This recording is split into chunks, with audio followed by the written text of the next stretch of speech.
IVM. Hey everybody, welcome to another week on the IVM Podcast Network. If you aren't following us on social media, please do. We're IVM Podcast on Twitter, Facebook, and Instagram. I'd like to thank our sponsors this week, Paytm Money.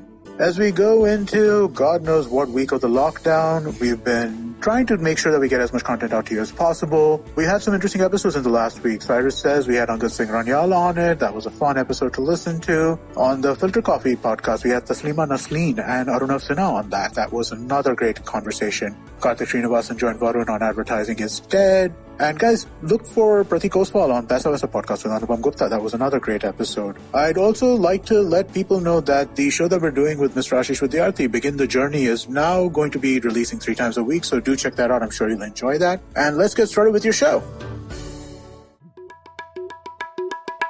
भाई हम हिंदुस्तानियों को बतियाना बड़ा पसंद है। बंगाली में अड्डा, उड़िया में खोट्टी, कन्नड़ा में हरटे और हिंदी में पुलियाबाजी। इस कला के लिए हमारी हर भाषा में एक शब्द है।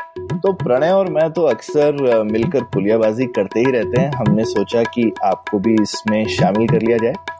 तो आइए प्रणय और सौरभ के साथ करते हैं पुलियाबाजी। हेलो सौरभ, कैसे हैं आप? बस प्रणय, सबकी तरह बुरा हाल है। हाँ, बुरा हाल अभी भी कायम है। तो इस बार उस बुरी हालत के कारण के बारे में ही बात करते हैं, क्योंकि अब जैसे सौरभ आपने सुना होगा, ये कुछ लोग कोरोना वायरस पैंडेमिक जो चल रहा है उसे इन्फोडेमिक भी कह रहे हैं, क्योंकि इतनी ज्यादा इन्फॉर्मेशन है, लेकिन हर चीज पे जो इन्फॉर्मेशन है वो थोड़ी डगमगाया गई है। क्योंकि कुछ लोग कहते हैं हाइड्रोक्सी क्लोरोक्विन काम करता है, कुछ कहते हैं नहीं काम करता है, कुछ लोग कह रहे हैं कि टेस्टिंग काफी है, कुछ लोग कहते हैं टेस्टिंग बहुत कम कर रहे हैं। और ये सिर्फ मतलब नौसिखिए लोग ऐसा नहीं बोल रहे हैं, सब एक्सपर्ट लोग भी इस बारे में कंफ्यूज्ड है। तो इसे समझना थोड़ा जरूरी है, मुझे लग रहा है। हाँ, बिल्कुल। मतलब एक मुझे लगता है एक दुनिया में एक ऐसा माहौल भी बना हुआ है जहाँ पे कोई इन्फॉर्मेशन को ट्रस्ट नहीं करता है।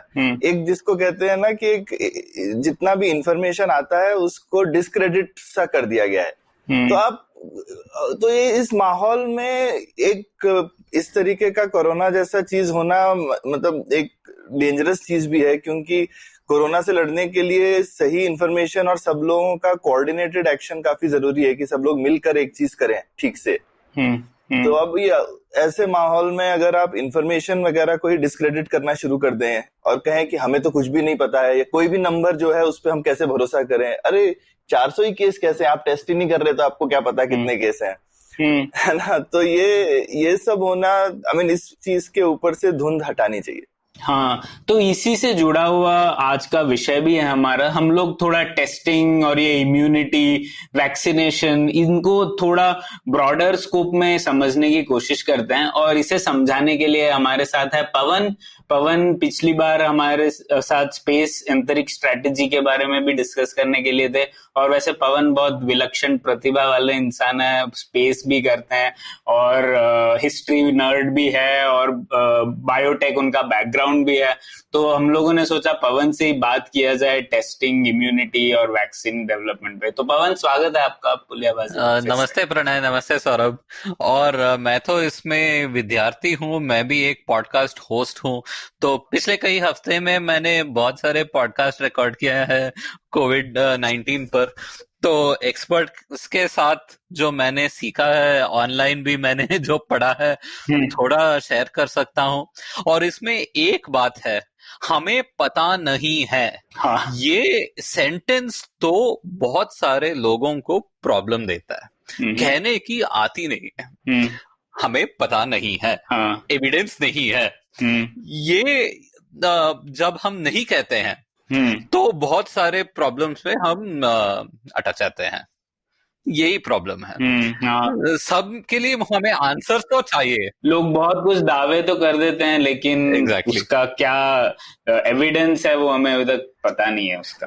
और ये भी एक जो चीज है, आपको जिसको बोलते हैं कि नहीं पता है के साथ में कंफर्ट होने की जरूरत है, क्योंकि हम ये भी नहीं कर सकते कि नहीं पता है तो उसके लिए हम जो है मूड हो जाए एकदम कि भाई अब पता नहीं कुछ भी, तो उसके बाद हम एकदम जड़ होके हम कुछ करें ही ना, है ना। एक पैरालिसिस नहीं हो जाना चाहिए, क्योंकि वो भी एक बहुत डेंजरस चीज है। हाँ। तो कैसे इम्परफेक्ट इंफॉर्मेशन के साथ में बढ़ा जाए आगे सही डायरेक्शन में, ये जो करंट सिचुएशन है ये उसमें ये बहुत ज्यादा इंपॉर्टेंट स्किल है कि इम्परफेक्ट इंफॉर्मेशन के साथ में हम कैसे आगे बढ़े, क्योंकि परफेक्ट इंफॉर्मेशन का वेट नहीं कर सकते, वो हमारे पास में अभी लग्जरी है नहीं। बिल्कुल। और एक्चुअली हमें जब अच्छी तरह से इंफॉर्मेशन या एविडेंस नहीं है, उसके ऊपर हमें और भी रिसर्च करना चाहिए।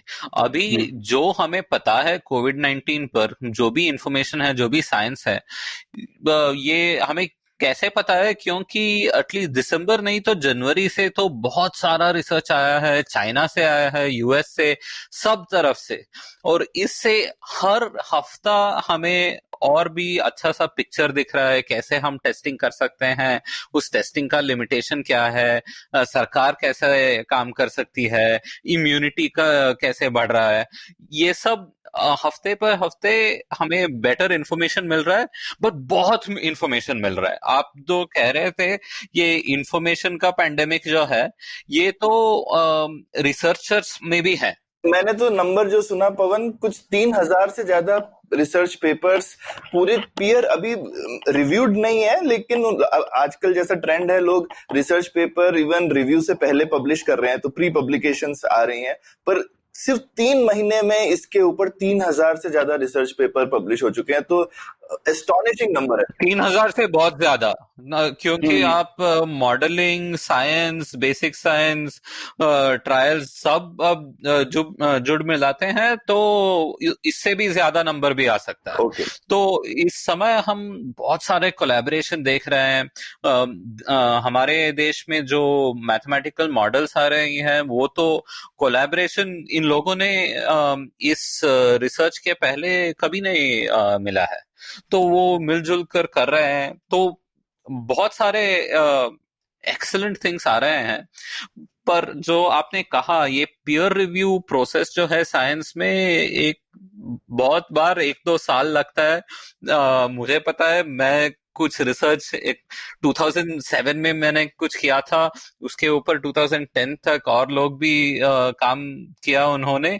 2014 में पब्लिश हुआ जर्नल ऑफ मॉलिक्यूलर बायोलॉजी में। तो तब तो मैं पब्लिक पॉलिसी में काम कर रहा था। तो वो पीयर रिव्यू प्रोसेस बहुत ही लंबा है। एक जर्नल पे भेजो, रिजेक्ट होता है, दूसरे जर्नल, वो सब। अपने श्रोताओं को बैकग्राउंड देने के लिए, मतलब पवन एक जमाने में बायोलॉजी में पीएचडी कर रहा था, तो उससे मैंने क्विट किया, बायोफिजिक्स में कर रहा था। तो पर बायोसाइंसेस मैंने अंडर ग्रेजुएट में पढ़ा था, और अब तो थोड़ा लाइफ साइंसेस इसमें इंटरेस्ट है, पॉलिसी में इंटरेस्ट है। और ये कोविड-19 के ऊपर I have had the privilege बहुत सारे एक्सपर्ट्स, रियल एक्सपर्ट्स और गेस्ट के साथ बातचीत करके मैं यहाँ पर मेरी ब्रोकन हिंदी में आपके साथ बात कर रहा हूँ। तो शुरुआत सबसे पहले ये टेस्टिंग वाले सवाल से ही करते हैं पवन, क्योंकि इसके बारे में भी बहुत सारी अटकलें हैं। कुछ लोग कहते हैं टेस्टिंग ज्यादा है, कम है वगैरह, तो इसको ही समझने की कोशिश करते हैं। तो सबसे पहले ये बताइए, जो टेस्टिंग कहते हैं लोग कि करनी चाहिए ज्यादा कोविड-19 की, तो कितने प्रकार के टेस्ट है पहले, और क्या क्या फर्क है इनमें? और एक जो ये मूल आर्गुमेंट है ना, उसको डील करना है इस क्वेश्चन में या इसके बाद में, कि भाई अगर हमको दिख रहा है कि मतलब जो भी नंबर ले लें, 1,000 लोगों को है कोरोना, की 10,000 को है, कि तो टेस्ट करते हैं तभी पता चलता है। तो अगर हमने टेस्ट ही नहीं किए तो पता नहीं चला। तो हमने क्या इतने लोगों को टेस्ट किया कि हमें पता, ये जो नंबर है इस पे हम कितना भरोसा करें। तो ये जो आर्गुमेंट है, इसको डील करना है। हाँ, और नंबर्स में तो ये पूरी दुनिया में ये प्रॉब्लम है। हमारे देश में तो नंबर्स का प्रॉब्लम सभी जगह पे है। हमारे डेथ सर्टिफिकेट्स आप लीजिए, डेथ सर्टिफिकेट में कॉज ऑफ डेथ जो है, हमारे यहाँ पर पोस्टमार्टम रेट तो बहुत कम है। और पोस्टमार्टम में भी ये बहुत ही इम्पोर्टेंट चीज है कि कॉज ऑफ डेथ सही से लिखना है। बहुत सारे बार लोग heart attack, lung failure, organ failure ऐसे कॉज नहीं, सिम्टम को देते हैं, इमीडिएट कॉज। सबसे कॉमन इंडिया में कार्डियक अरेस्ट। हाँ, बट क्यों हुआ कार्डियक अरेस्ट? कार्डियक अरेस्ट तो फाइनल स्टेज है ना। तो कार्डियक अरेस्ट मतलब दिल धड़कना बंद हो गया, उसी को तो मौत बोलते हैं। एग्जैक्टली। तो पोस्टमार्टम में हमने लिख दिया इस आदमी का कारण, मौत का कारण है कि इसकी मौत हो गई, इसकी मौत हो गई। तो इसका हमारे पास बहुत ही एविडेंस है कोविड-19 के पहले से भी। जब डेंगू से मरण हुआ, उसको और कोई कार्डियक अरेस्ट या और कोई रीजन दिया, तो अभी तो से कोई कोविड पेशेंट्स हॉस्पिटल तक आते हैं, वहीं पर अब उनका मरण हो जाता है, होने पर कोई टेस्टिंग नहीं करता है, क्योंकि सेम लॉजिक यूज करते हैं। देखिए हमारे पास टेस्ट काफी नहीं है, क्यों उन पर टेस्ट करना है? लाइव पेशेंट्स पे हम टेस्ट करेंगे, फिर एक्शन ले सकते हैं हम। तो इस बहुत सारे कारणों से ये टेस्टिंग और काउंटिंग जो है ये बहुत ही कठिन है, सब देशों में, इंडिया में एक्स्ट्रा। तो और टेस्टिंग पर आते हैं, तो मेन तो दो तरफ के टेस्टिंग है कोविड-19 पर। एक जो है हम न्यूक्लिक एसिड टेस्ट बोल सकते हैं, नहीं तो आरटीपीसीआर टेस्ट आपने नाम सुना होगा। दूसरा कैटेगरी जो है एंटीबॉडी टेस्ट है। तो ये दोनों कैटेगरीज है, इनमें भी बहुत सारे वेरिएशंस होंगे, फ्लेवर्स होंगे, अलग अलग कंपनीज जो है ये टेस्ट में अलग अलग टारगेट को देखकर टेस्टिंग कर सकते हैं। इन सब टेस्ट में एक्यूरेसी जो है अलग होता है। तो पहले हम ये आरटीपीसीआर ये या न्यूक्लिक एसिड टेस्ट के बारे में हम बात कर सकते हैं, क्योंकि यही मेन टेस्ट है। अप्रैल 21 तक हमारे देश में 4.6 लाख टेस्ट हमने किया है। अच्छा, ये तो कम स्मॉल नंबर नहीं है, पर हमारे देश के लिए ये बहुत बड़ा नंबर भी नहीं है। हाँ। क्योंकि हमारे देश तो लाइक आप कर्नाटका लीजिए या तमिलनाडु लीजिए, कर्नाटका यूके के साइज क्या है, और यूके में उनका एक पॉलिटिकल टारगेट है, हम एक दिन में 1 लाख टेस्ट करेंगे, वहां तक जाना है हमें। अभी उन्होंने आई थिंक 20 या 25,000 पर डे क्रॉस नहीं किया टेस्ट। इंडिया में ऑल इंडिया अभी मैक्सिमम टेस्ट पर डे जो हमने किया है वो तो 35,490 है। अच्छा, द वायर साइंस जो ऑनलाइन मैगजीन है, वहां पर एक बहुत अच्छा ट्रैकर है, बहुत सिंपल से ये टेस्ट काउंट सब दिखाते हैं। तो हमारा testing capacity, real testing capacity जो है अभी के लिए एक दिन में मैक्सिमम 30 to 35,000 ये न्यूक्लिक एसिड या आरटीपीसीआर टेस्ट करते हैं। अच्छा, तो ये नंबर है। तो इससे हमें पता है कि हमारे देश में 16,600, ये तो 23 अप्रैल का नंबर है, 16,600 और 16,700 एक्टिव कोविड-19 केसेस हैं। तो ये एक्टिव केसेस है, एक्टिव टेस्टेड पॉजिटिव केसेस, बस। रियल नंबर हमें पता नहीं, इससे ज्यादा होगा, कितना होगा पता नहीं, 2x होगा, 10 टाइम्स होगा, पता नहीं हमें। क्योंकि ये जो रोग है ये तो बहुत अजीब सा रोग है ना। ये हमारे कॉमन कोल्ड जैसा भी दिख सकता है, कोई भी सिम्टम्स नहीं दिखाता है, और एक्सट्रीम निमोनिया और वेंटिलेटर यूज उस डायरेक्शन पर भी जाता है। ठीक है, तो पवन, मैं अपने दिमाग में यूजुअली, मैं तुमसे वैलिडेट भी करना चाहता हूँ, तो मैं तो यूजुअली देखता हूँ, तो जैसे मैंने जो ज्यादातर नंबर देखे हैं कि यूजुअली अराउंड 8 से 10% लोगों को सीवियर केसेस हो रहा है, ऐसा लोग बोलते हैं। तो और हिंदुस्तान में हमारा एक जो तरीका है कि जब आपको सीवियर कुछ होता है तभी टेस्टिंग होती है, क्योंकि आपको बहुत ही ज्यादा बीमार है या फिर आप किसी सीवियर वाले के कांटेक्ट में आए हैं तो टेस्टिंग होती है ना। तो यूजुअली तो मैं अभी करंटली ऐसा मान के यूजुअली चलता हूँ, कोई भी नंबर मुझे दिखता है तो मैं बोलता हूँ लगभग 10 गुना होंगे उसके। ऐसा ये अंदाजा बहुत बेकार अंदाजा है या ठीक अंदाजा है, या कैसा अंदाजा है आपके हिसाब से?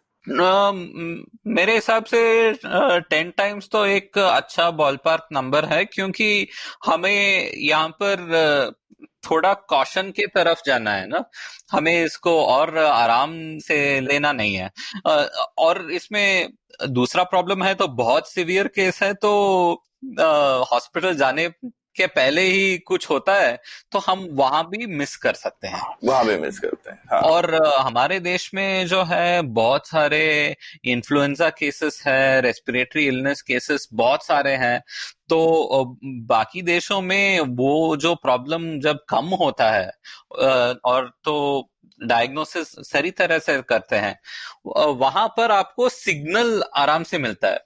तो सौरभ, आप लोग तो ये सिग्नल और नॉइस बहुत काम करते हैं ना, तो हमें सिग्नल चाहिए। इंडिया में नॉइस बहुत है क्योंकि सब इन्फेक्शंस बहुत हैं, तो इस कारण से इस कोविड-19 से ऐसे रेस्पिरेटरी इलनेस आ रहे हैं, तो वो बताना बहुत और किसी को अगर थोड़ा माइल्ड है तो हो सकता है लोग तो यहाँ पे घर में ही पैरासिटामोल लेकर के उसका इलाज कर लेते हैं, तो और वो हो सकता है कोविड-19 भी माइल्ड हो और वो आप पैरासिटामोल खा के काम चला लिया, 10 दिन में ठीक हो गया।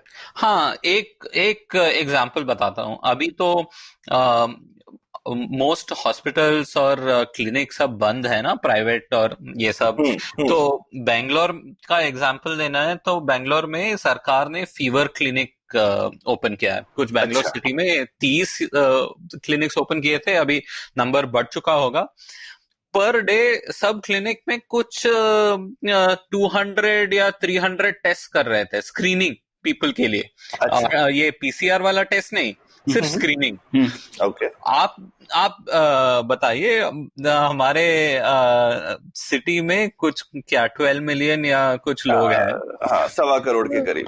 हाँ, और एक दिन में कितने लोगों को फीवर, थ्रोट इन्फेक्शन, ऐसा सिम्टम दिखता है? रोज का 1 लाख से तो ज्यादा होगा, 1-2 लाख है ना। एक या मतलब खासकर बेंगलोर में तो खांसी जुकाम जो है वो सुबह बारिश हो जाए तो हो जाएगा, थोड़ा पोलन ज्यादा हो गया तो हो जाएगा, किसी भी वजह से हो सकता है, और इन जनरल इन्फेक्शन भी होते हैं। हाँ, और मार्च और अप्रैल उसका एक सीजन है क्योंकि ट्रांजिशन हो रहा है।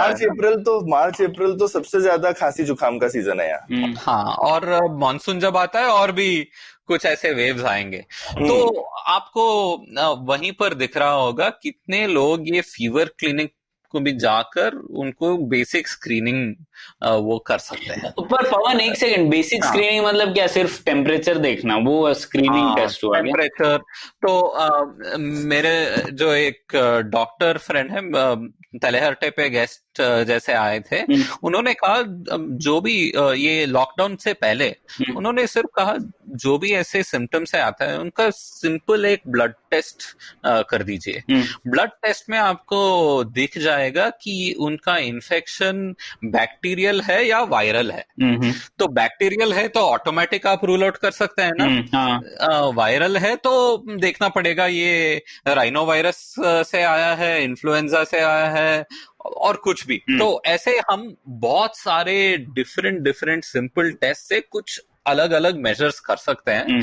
उसको नेशनल स्ट्रैटेजी में हम कैसे जुड़ाएं वो तो अलग बात है, क्योंकि चाइना में जब वुहान में ये पूरा आउटब्रेक हुआ, बहुत लोगों ने सिर्फ चेस्ट सीटी स्कैन बनाना शुरू किया, क्योंकि वो चेस्ट सीटी स्कैन में जब सीरियस इन्फेक्शन होता है, आपके लोअर रेस्पिरेटरी सिस्टम, लंग्स में जो पैटर्न आती है सीटी स्कैन से, उससे आप को कुछ 70% एक्यूरेसी से आप बता सकते हैं कि इनमें कुछ कोविड-19 जैसे सिम्टम्स दिख रहे हैं। अच्छा। तो टेस्ट जो है बहुत सारे हैं, पर मेन कंफर्मेशन पक्का आपको बताना है कि इस पेशेंट में कोविड-19 है, तो आपको ये आरएनए न्यूक्लिक एसिड टेस्ट आपको करना है। बेसिकली हम उसमें आपके खून या आपके सलाइवा में देख रहे हैं कि जो वायरस का जेनेटिक मटेरियल हमको मिलता है कि नहीं, तो वो तो एकदम अचूक तरीका हो गया। आप उसका इफेक्ट नहीं देख रहे हैं, आप सीधा चेक कर रहे हैं कि यहाँ वायरस है कि नहीं। हाँ, और नहीं, इंडिया का टेस्टिंग स्ट्रैटेजी जो है आपको थोड़ा बढ़ रहा है। मार्च और अप्रैल और मई तक हमने देखा है कि पहले आपको डायरेक्ट फॉरेन रिटर्न होना था, फिर फॉरेन रिटर्न प्लस सिम्टम्स, और उनके साथ कांटेक्ट हुआ तो आप भी क्वालिफाई हो सकते हैं ये टेस्ट के लिए। फिर उन्होंने कहा कि अस्पताल में आपको सारी सिवियर अक्यूट रेस्पिरेटरी इन्फेक्शन, ये सारी सिम्टम्स आप देख रहे हैं तो आप टेस्ट के लिए एलिजिबल हैं। फिर उन्होंने अभी स्लोली कहा है कि ये रैपिड टेस्ट के लिए हॉटस्पॉट जगह में इन्फ्लुएंजा लाइक इलनेस, माने कुछ भी फीवर, थ्रोट इन्फेक्शन, ऐसे कुछ भी जो आपको सिम्टम्स है तो हम टेस्ट करेंगे। तो ऐसे बहुत सारे टेस्टिंग क्राइटेरिया अडेप्ट और इवॉल्व होकर आ रहे हैं।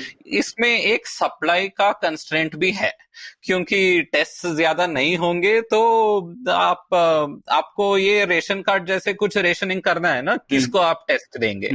तो ये सब चैलेंजेस हैं। पर टेस्ट के बारे में अब बात करूंगा, क्योंकि ये टेस्ट जो है आपने देखा होगा हमारे सुप्रीम कोर्ट ने एक बार बैन कर दिया कि ये टेस्ट प्राइवेट लैब में भी फ्री से करना है, इसको चार्ज नहीं करना है, क्योंकि प्राइवेट कॉस्ट तो 4,500 रुपीज है। एक डायग्नोस्टिक टेस्ट के लिए इतना पैसा हमने कभी भी खर्च नहीं किया। बहुत सारे डायग्नोस्टिक टेस्ट, ये डेंगू ऐसा जब टेस्ट जो आप लेते हैं 600 रुपीज, 1000 रुपीज, 1200 में आप काम खत्म कर सकते हैं।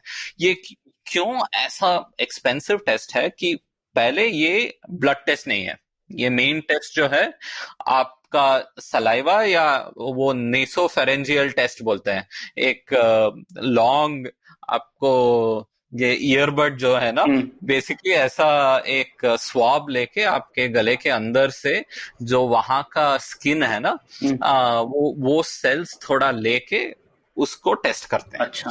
तो इस टेस्ट में बेसिकली क्या है कि आप देख रहे हैं कि वो सेल्स जो है वहां पर आपके रेस्पिरेटरी सिस्टम में, उन सेल्स में ये वायरस घुस गया है या नहीं। अच्छा।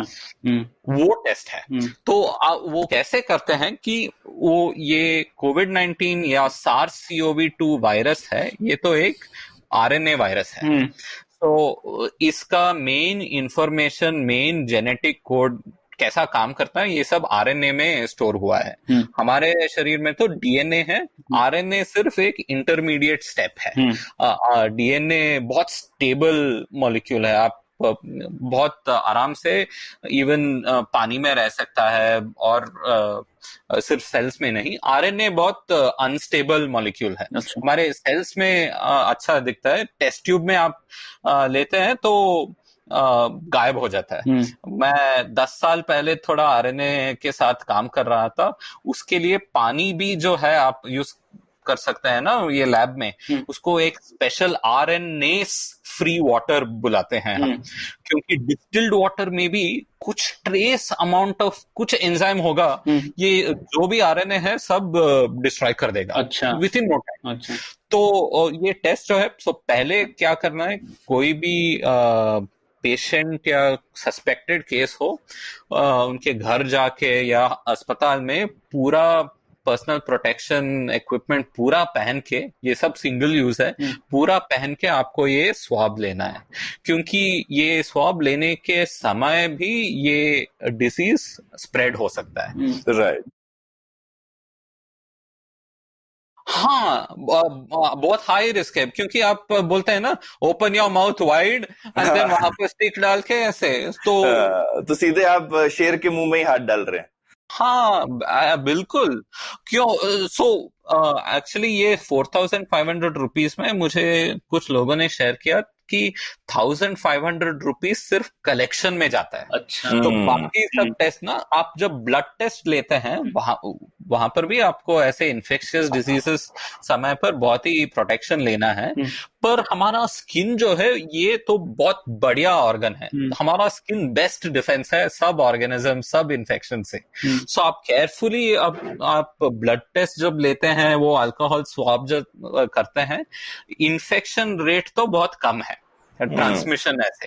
पर ये पीसीआर टेस्ट आप ब्लड से नहीं लेते, आप डायरेक्ट टिश्यू लेते हैं, आपका सलाइवा, आपका ये थ्रोट वाला सेल्स, वो सब। तो उसको लेकर आपको कोल्ड स्टोरेज में लैब तक लेके जाना है।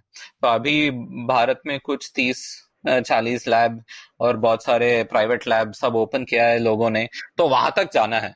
अभी तो कोरियर सिस्टम बंद है, बहुत सारे कार्गो फ्लाइट्स भी कम हुए हैं, तो ये ट्रांसपोर्ट ही बहुत कठिन काम है। ये सब के लिए 1500 रुपए, ठीक है। तो मेन टेस्टिंग के लिए अभी बहुत सारे प्राइवेट लैब्स भी कह रहे हैं हम सिर्फ कॉस्ट पे टेस्ट कर रहे हैं, ये बहुत सारा प्रॉफिट ऐसा कुछ नहीं, इसको 3000 रुपीज। ये क्यों इतना कॉस्टली है कि ऐसा टेस्ट हमने इंडिया में पहली बार हम इस स्केल पे कर रहे हैं। ये टेस्ट आप डायरेक्ट वायरस का आरएनए इस सैंपल में है कि नहीं आप बता रहे हैं। हमें आप डेंगी या और कोई वायरल डिसीज लीजिए, ऐसा टेस्ट हम नहीं करते हैं। सिर्फ ये एंटीबॉडी माने हमारे ह्यूमन बॉडी का रेस्पॉन्स जो है इस वायरस पर, उस रेस्पॉन्स है कि नहीं उसको टेस्ट करते हैं हम मोस्ट ऑफ द टाइम, वो हम ब्लड से लेकर। सो उसके बारे में बाद में बात करूंगा। तो ये स्टेप्स जो है, आप ये सैंपल लेते हैं, लैब तक लेके जाते हैं, लैब पर लेके जाने पर उसको आप वो सेल्स सबको ब्रेक करके सब मटेरियल सेपरेट करना है, और सिर्फ वहां पर वो सैंपल में सारी जो आरएनए है उसको आप अलग करना है उसको। तो वो प्रोसेस, वो किट भी जो है ग्लोबली अभी शॉर्टेज में है। अच्छा। इंडिया में अभी हमारे टेस्टिंग लेवल्स पर ये अभी बॉटलनेक नहीं हुआ है, पर स्केलिंग के लिए वो भी एक प्रॉब्लम है, क्योंकि मेनली उसका सप्लायर सिर्फ 2 कंपनीज हैं, रोश और Qiagen, if I am not mistaken. So वहां पर एक बॉटलनेक है, फिर उसको कोल्ड स्टोरेज में रखना है, और फिर वो आप क्या करते हैं कि एक पीसीआर टेस्ट करते हैं।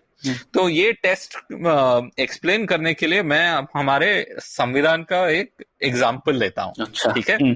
तो आप सोचिए कि आप बहुत बड़ा एक टेक्स्ट देख रहे हैं, कुछ बहुत बड़ी पेपर है, पेपर में आप प्लेजरिज्म चेक वो सब हम करते हैं ना, उसके लिए सॉफ्टवेयर सब कैसे कॉपी पेस्ट तो नहीं किया है। तो आप देखिए कि नहीं, मुझे कहीं पर भी हमारे कॉन्स्टिट्यूशन का प्रियम्बल जो दिखे, तब मैं पॉजिटिव टेस्ट कह सकता हूं कि यहां पर प्रियम्बल है, जैसे वायरस है वहां पर प्रियम्बल है। ओके। तो सो इसके लिए लोगों ने 2 प्राइमर क्रिएट किया है। तो ये वायरस का एक और स्पेशलिटी ये है कि पूरा वायरस जीनोम और जीन सीक्वेंस जो है, हाँ, और आरएनए सीक्वेंस पूरा हमने सीक्वेंस कर दिया है। ये वायरस म्यूटेट होता रहता है, पर ये सीक्वेंस इतने जल्दी से हमने जो सीक्वेंस किया है, ये तो बहुत ही स्पेशल है, क्योंकि 20 ईयर्स से पहले ये तो बहुत मुश्किल का काम था।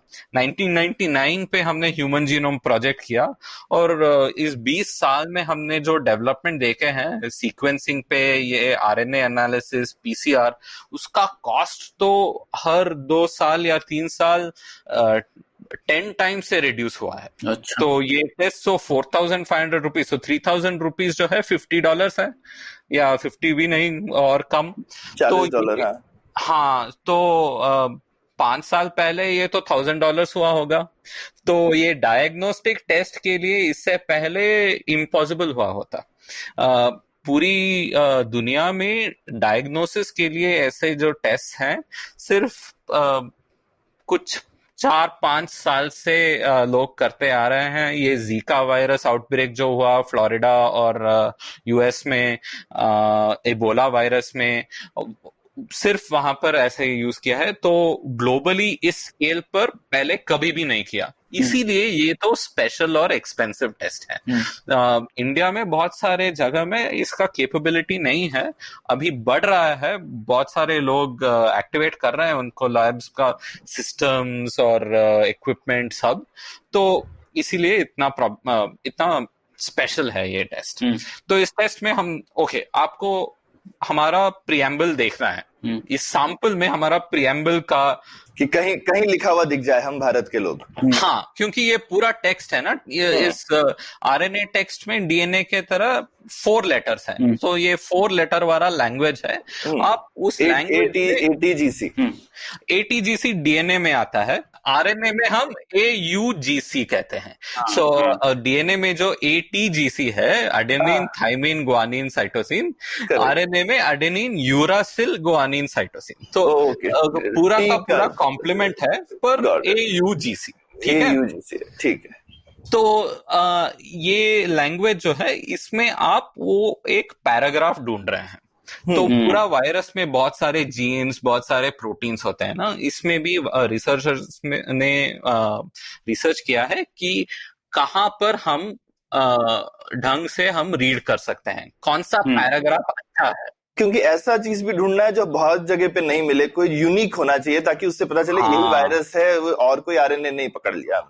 क्योंकि हमारे बॉडी में बहुत सारा वायरस होगा हमारे, सो ह्यूमंस में नहीं होना चाहिए और वायरसेस में नहीं होना चाहिए, ये तो बहुत यूनिक होना चाहिए, राइट। सो देखिए हमारे कॉन्स्टिट्यूशन प्रियम्बल में एक स्टार्टिंग में we the people of India, तो having solemnly resolved to constitute India into a, वो जो फ्रेज है वो यूनिक होगा, क्योंकि वो अमेरिकन कॉन्स्टिट्यूशन में आपको नहीं दिखेगा और कहीं पर नहीं दिखेगा, तो वो एक यूनिक होगा। तो उसका एक सीक्वेंस जो है, एक कॉम्प्लीमेंट्री सीक्वेंस, वो आरएनए में, वायरस आरएनए में है, उसका एक कॉम्प्लीमेंट जो है वो बनाकर वो एक प्राइमर बन जाता है। तो वो पहला प्राइमर। दूसरा प्राइमर, आप प्रियम्बल के एंड पे जाइए। In our constituent assembly this 26th day of November 1949। और कितने सारे संविधान होंगे जो सिर्फ यही डेट पे कॉन्स्टिट्यूट असेंबली के साथ बना हुआ होगा और कहीं नहीं है ना, तो वो एक दूसरा प्राइमर बन सकता है। तो जब ये 2 प्राइमर है आपके पास, और तीसरा जो है आप एक प्रोब बना सकते हैं। ये प्रोब जो है कुछ लाइन मिडिल पे, so fraternity assuring the dignity of the individual and unity of the nation, ऐसे कुछ चीज उस सीक्वेंस पर आप एक कलर दिखाने वाली कंपाउंड डालकर वो एक प्रोब बना देते हैं। तो ये तीनों चीज चाहिए और रिएजेंट्स के साथ। तो ये आरएनए आप जब लेते हैं, उसको पहले फर्स्ट डीएनए कॉपी बनाना है आपको। सो आरएनए से डीएनए एक रिवर्स ट्रांसक्रिप्टेस एक एंजाइम हम बताते हैं।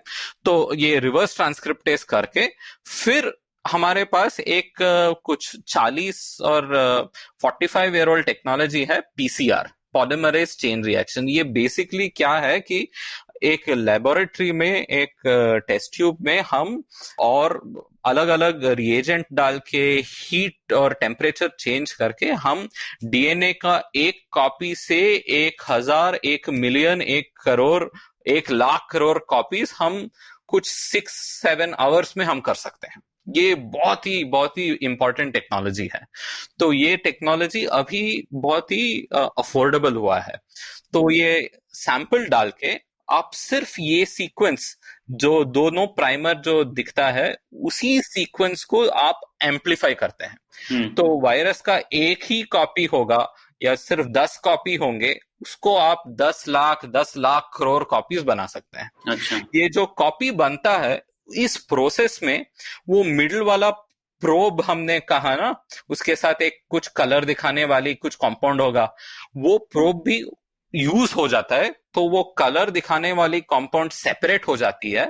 तो जिस टेस्ट ट्यूब या वेल पे आप ये टेस्टिंग कर रहे हैं, वहां पर आपको थोड़ा कलर या फ्लोरेसेंस दिखेगा। फिर आप कह सकते हैं कि इस सैंपल में हमें इस वायरस की आरएनए दिख रही है। ठीक है, इतने सारे स्टेप्स हैं सिर्फ आपको दिखाने के लिए कि यहाँ पर वायरस की आरएनए हमें दिख रही है। और ये कितना रिलायबल है पवन? आई मीन, इसमें कोई कभी गलती होने का चांस रहता है क्या, या फिर ये एकदम अचूक है? सी, नो टेस्ट इज 100% परफेक्ट, वो तो आपको कभी नहीं मिलेगा। पर ये पीसीआर टेस्ट जो है यहाँ पर फॉल्स पॉजिटिव तो बहुत कम है। तो ये आरएनए वायरस नहीं है तो आपको ये टेस्ट फॉल्स पॉजिटिव तो नहीं दिखेगा। ठीक है, आरएनए वायरस तो होना ही है, तो उसका 0.5 या 1% से कम एरर रेट है। पर फॉल्स नेगेटिव जो है, आपके पास इन्फेक्शन होगा, वायरस होगा, पर ये टेस्ट लेकिन मिस हो गया। हाँ, ये टेस्ट नेगेटिव दिखा सकता है। मतलब वायरल लोड बहुत कम होगा जैसे आपका, तो वो इतना एम्पलीफाई नहीं। वायरल लोड कम होगा, नहीं तो सैम्पलिंग, स्वैब लेने में गड़बड़ हो गई, सैंपल आपके यहाँ से वहां आते आते, जैसा आपने बोला आरएनए एनीवे इतना ज्यादा कमजोर टाइप की चीज है, वो गायब हो गया या डिस्ट्रॉय हो गया तब तक। एग्जैक्टली। तो उसमें प्रोटोकॉल तो अच्छे तरह से लोग फॉलो करते हैं, पर फॉल्स नेगेटिव तो आ सकता है। तो इसीलिए एक टेस्ट करना काफी नहीं है, बहुत बार मल्टीपल टेस्ट भी करना है। और फिर आप क्वेश्चन पूछ सकते हैं कि कितना टेस्ट काफी है। तो वो एक करेक्ट सवाल है।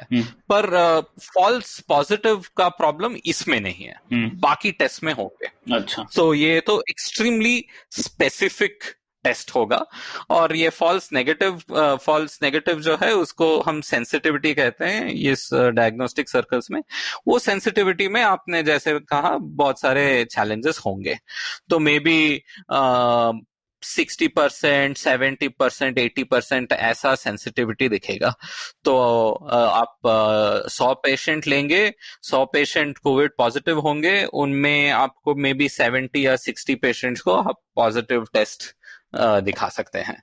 पर ये फॉल्स पॉजिटिव तो ज्यादा नहीं होगा। नहीं, ये बहुत अच्छी बात की पवन आपने कि इसमें फॉल्स पॉजिटिव कम है। मतलब अगर आपको कोरोना वायरस है तो काफी अच्छी चांस है कि वो पकड़ा जाएगा, है ना। तो ये एक चीज है कि मैं देख रहा था कि भारत में कितने 4 करोड़ लोग हर साल अक्यूट रेस्पिरेटरी डिसऑर्डर से पीड़ित रहते हैं। तो अगर हम लोग ये माने कि इन लोगों को तो भी टेस्ट करना ही है, क्योंकि तो इनके लिए पीसीआर टेस्ट यूज किया जा सकता है। पर कितने स्केल पे, कितने लोगों पर, कैसे और कब, ये सब हमें सोचना पड़ेगा ना। तो पर ये तो मेन टेस्ट है। ऐसे मैंने ये प्रीएम्बल का जो एग्जांपल दिया, ऐसे रिसर्चर्स ने बहुत सारे लोकेशंस फाइंड आउट किया है और सिर्फ एक टेस्ट नहीं करते, एक को टेस्ट करके फिर कॉन्फर्मेशन टेस्ट देते हैं। तो फाइनली जब रिजल्ट आता है आपको, वो तो फेयरली रिलायबल होगा। ठीक है, पर ये तो एक्सपेंसिव टेस्ट है। ये इसका स्केलिंग का कुछ हार्ड लिमिट तो होंगे।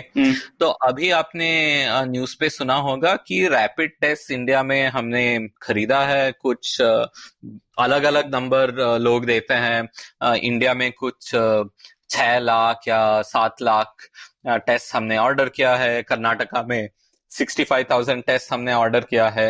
ये तो रैपिड टेस्ट है। तो इसके बारे में हम बात करके फिर टेस्टिंग स्ट्रेटेजी के बारे में बात कर सकते हैं। तो ये रैपिड टेस्ट जो है ये तो और भी सिंपल है, ये ओल्डर टेक्नोलॉजी है। इसमें जो है कि हमारे बॉडी का इम्यून रिस्पॉन्स मेनली हम मेजर करते हैं। ठीक है, तो आपको इन्फेक्शन जब होता है विद इन फर्स्ट 2-3 डेज आपको ये पीसीआर टेस्ट आपको पॉजिटिव हो सकता है, क्योंकि वायरस इन्फेक्शन आपके शरीर में है। पर जब इन्फेक्शन होता है उसके बाद यूजुअली एवरेज 8 या 9 दिन लेकर उसके बाद हमारा इम्यून रेस्पॉन्स डिटेक्ट होना शुरू होता है।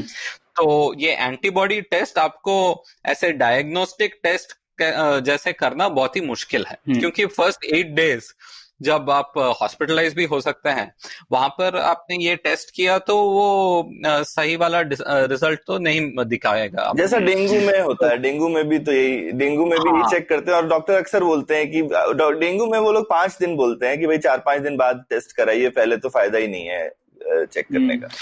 सो डेंगू में मैं बताता हूँ, मुझे 2 बार डेंगू इन्फेक्शन हुआ है। मैंने 4 या 5 डेंगू टेस्ट लिया है। सो ऐसे ही डेंगू में 3 टेस्ट हैं, NS1, IgG और IgM।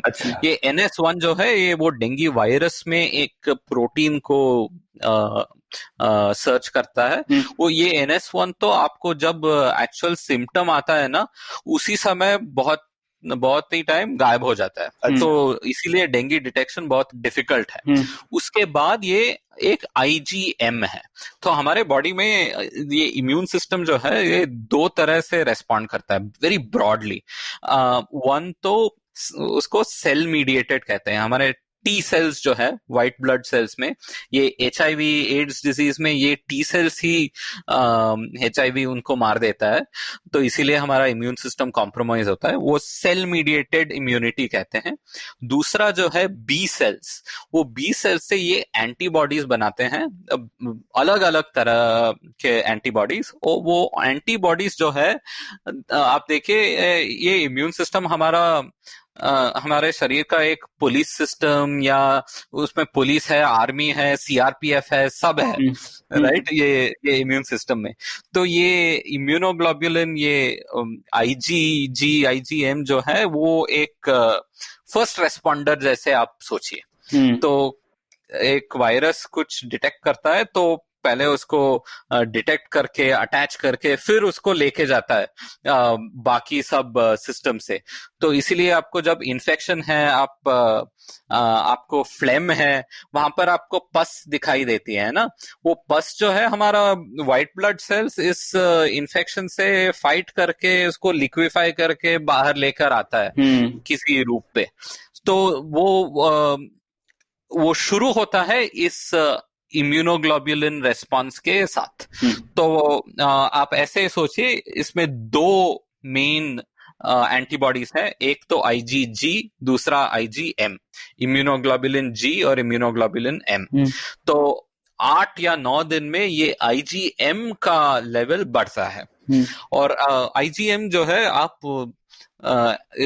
वो थोड़ा स्टारफिश जैसा शेप पे दिखता है, तो उसको पेंटामर कहते हैं। तो वो 8 दिन से कुछ 20 दिन एवरेज पर इन्फेक्शन से सिर्फ उसी टाइम पे वो एक्टिव होता है। IgG जो है वो 20 दिन बाद आता है और 2 महीने तक रह सकता है। तो आप जब टेस्ट करते हैं तो ये बहुत इंपॉर्टेंट है, क्योंकि ये only at various stages of disease and recovery आपको ये टेस्ट और ये एंटीबॉडी ब्लड पे मिलेगा। हम अभी टेस्ट की एक्यूरेसी बारे में भी बात नहीं कर रहे हैं। मैं सिर्फ क्या टेस्ट हो रहा है, शरीर में क्या मिलेगा, ब्लड में क्या मिलेगा, उसके बारे में बात कर रहा हूं। और अभी तो रिसर्चर्स ने देखा है कि कई लोगों में एटलीस्ट 2 to 5% इन्फेक्टेड पेशेंट्स में बहुत ही सीवियर सिम्टम्स भी होगा, कोविड पॉजिटिव PCR टेस्ट में भी आएगा, पर इम्यून सिस्टम और नहीं देख रहे हैं। अच्छा, तो एंटीबॉडीज नहीं बन रहे हैं, ऐसा है क्या? बन रहे हैं, नहीं बन रहे हैं, बहुत सारे रीजन है, हम पता नहीं, क्योंकि हमारा बॉडी इस वायरस को रिकॉग्नाइज करना है ना, हमारे बॉडी को। कई लोगों में हमारे बॉडी के कुछ शक्ति नहीं है। अच्छा, कोई रीजन से हमारी बॉडी का इम्यून रिस्पॉन्स उसको नहीं डिटेक्ट कर रहा है। ऐसा हो सकता है, ऐसा और भी वायरसेस में होंगे। तो ये सब चैलेंजेस आएंगे सिर्फ ब्लड में क्या होगा और कब। ठीक है, नाउ इसके ऊपर टेस्ट जो है, स्टैंडर्ड लेबोरेटरी टेस्ट को ELISA बुलाते हैं। सो इसका एक एंजाइम लिंक्ड इम्यूनो ऐसे कुछ फुल फॉर्म है, पर बेसिकली उस एंटीबॉडी को डिटेक्ट करता है। अच्छा। तो रैपिड टेस्ट में हम क्या करते हैं कि लैब जाके टेस्ट ट्यूब लेके ये सब नहीं करना है। तो आपको ये प्रेगनेंसी टेस्ट, ऐसा टेस्ट आपने देखा होगा ना। बेसिकली आप इस एग्जाम्पल पे एक ड्रॉप ब्लड या कुछ एक पॉइंट पे डालकर वो माइक्रोफ्लूइडिक्स या वेरी टाइनी जो चैनल्स में उसको वो ब्लड सैंपल को लेकर वो ब्लड सेल्स सेपरेट करके ब्लड का जो सीरम प्लाज्मा है वो द लिक्विड जो है ब्लड में, उसको लेकर कुछ रिएजेंट्स, कुछ केमिकल्स के साथ रिएक्ट होकर आपको एक बैंड दिखेगा, ये पॉजिटिव है या पॉजिटिव नहीं है। तो ऐसे एक स्ट्रिप टेस्ट या रैपिड टेस्ट जो है अभी डिप्लॉय हो रहा है, शुरू हो रहा है। तो इससे आपको एक अंदाज में आपको दिखाई देगा कि यहाँ पर एंटीबॉडी है या नहीं। पर ये टेस्ट वो पीसीआर टेस्ट से बहुत ही डिफरेंट है एक्यूरेसी और सेंसिटिविटी पे।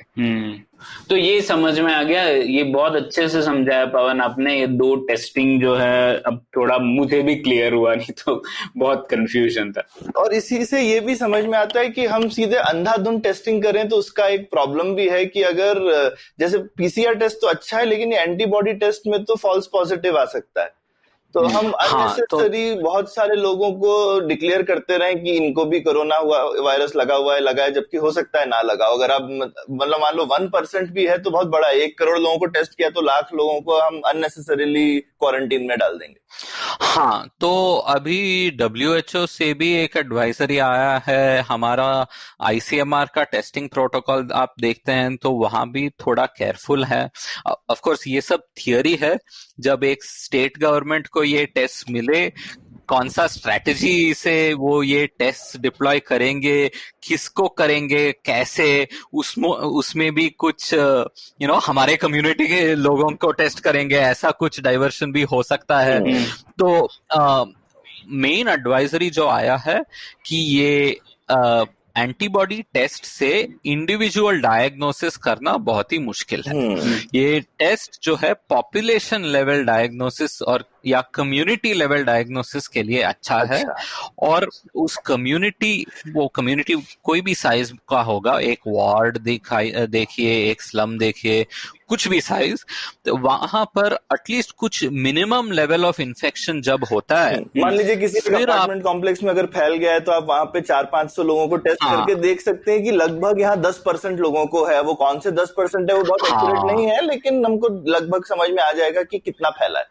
आपको रिजल्ट मिलेगा कि यहाँ पर 10 ± 3% इन्फेक्शन है। तो आप पूरे क्लस्टर को ही क्वारंटीन कर दो या लॉकडाउन कर दो या थोड़ा ज्यादा प्रिकॉशन ले लो। तो ये आपको थोड़ा पॉलिसी रिस्पॉन्स के लिए फास्ट तरीका है, क्योंकि पीसीआर टेस्ट तो आप नहीं कर सकते इतने बड़े लोगों का।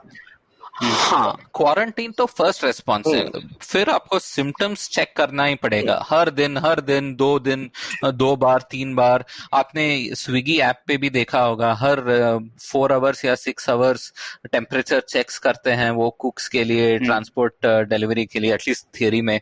और ये सिम्टम टेस्टिंग बहुत ही इंपॉर्टेंट है, क्योंकि कब ये सिम्टम बढ़ रहा है, किस पेशेंट को सीरियस केस हो रहा है, वो सिर्फ क्वारंटाइन तो शुरू है, आइसोलेशन तो शुरू है, उसके बाद आपको अस्पताल लेके जाना है ना इन लोगों को, या तो करेक्ट एक्शन लेना है। तो वो सब हमें वो एक community level, apartment level, ward level, city level ऐसा कर सकता है। इसका दूसरा एक उपयोग यह है कि आप ये टेस्ट फिर से रिपीट करना है।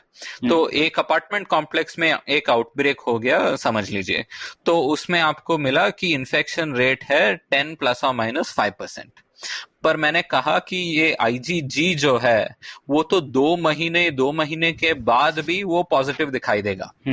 तो आप 15 दिन या 1 महीने में आप सिर्फ फिर भी टेस्ट करेंगे तो आपको नंबर सेम है या ज्यादा है ये देखना पड़ेगा। सेम है या स्टेबलाइज होता है तो वो अच्छा है।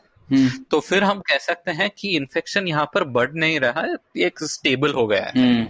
और क्योंकि वो इम्यून रेस्पॉन्स हमारे बॉडी में बहुत दिन रहता है ना, एटलीस्ट इन थियरी, तो वो वापस 0 तक तो जाएगा नहीं जल्दी से। और जाना भी नहीं है। क्योंकि वो 0 तक गया तो हमारा इम्यून रेस्पॉन्स पूरा गायब हो गया। वो तो बहुत प्रॉब्लम है। ठीक है, तो ऐसे एक हॉटस्पॉट में कंटेन हम कर रहे हैं, तो ये एक सरकारी रेस्पॉन्स का एक डायग्नोस्टिक टेस्ट है एक लेवल पे। सो आप ढंग तरह से आप क्वारंटाइन ये सब कर रहे हैं या नहीं, उसका एक टेस्ट है। अच्छा, तो दोनों रूप में आप यूज कर सकते हैं। तो इंडिविजुअल डायग्नोसिस के लिए आप स्क्रीन कीजिए, फिर सिम्टम्स है और टेस्ट पॉजिटिव है तो आपको आरटीपीसीआर टेस्ट करना पड़ेगा कि ये कंफर्म्ड केस है या नहीं। वो एक फर्स्ट स्टेप हो सकता है दूसरे स्टेप के लिए। अच्छा, तो फिर इस सवाल पर आ जाते हैं पवन, तो अभी जो हमारी टेस्टिंग है वो क्या लगता है आपको काफी है? अगर काफी नहीं है तो कैसे सोचना चाहिए, कितना एंटीबॉडी टेस्ट होना चाहिए, कितना आरटीपीसीआर टेस्ट होना चाहिए? तो आपका क्या मानना है इसमें? देखिए, नंबर बताना बहुत ही मुश्किल है। ये टेस्ट पर मिलियन पॉपुलेशन, ये नंबर तो इंडिया के लिए दे जस्ट नॉट रियलिस्टिक, क्योंकि इफ यूके में पर डे 1 लाख टेस्ट बहुत ही मुश्किल है। इंडिया पूरे देश में आप 1 लाख टेस्ट पर डे पर जाएंगे तो भी वो टेस्ट पर मिलियन में बहुत ही कम दिखेगा आपको। और मैंने देखा लोग इस कंपेयर कर रहे हैं आइसलैंड से या फिर छोटे छोटे म्युनिसिपैलिटी वाले, मतलब कैसे कंपेयर कर सकते हैं आप? और उस कंपैरिजन का सिग्निफिकेंस भी क्या है?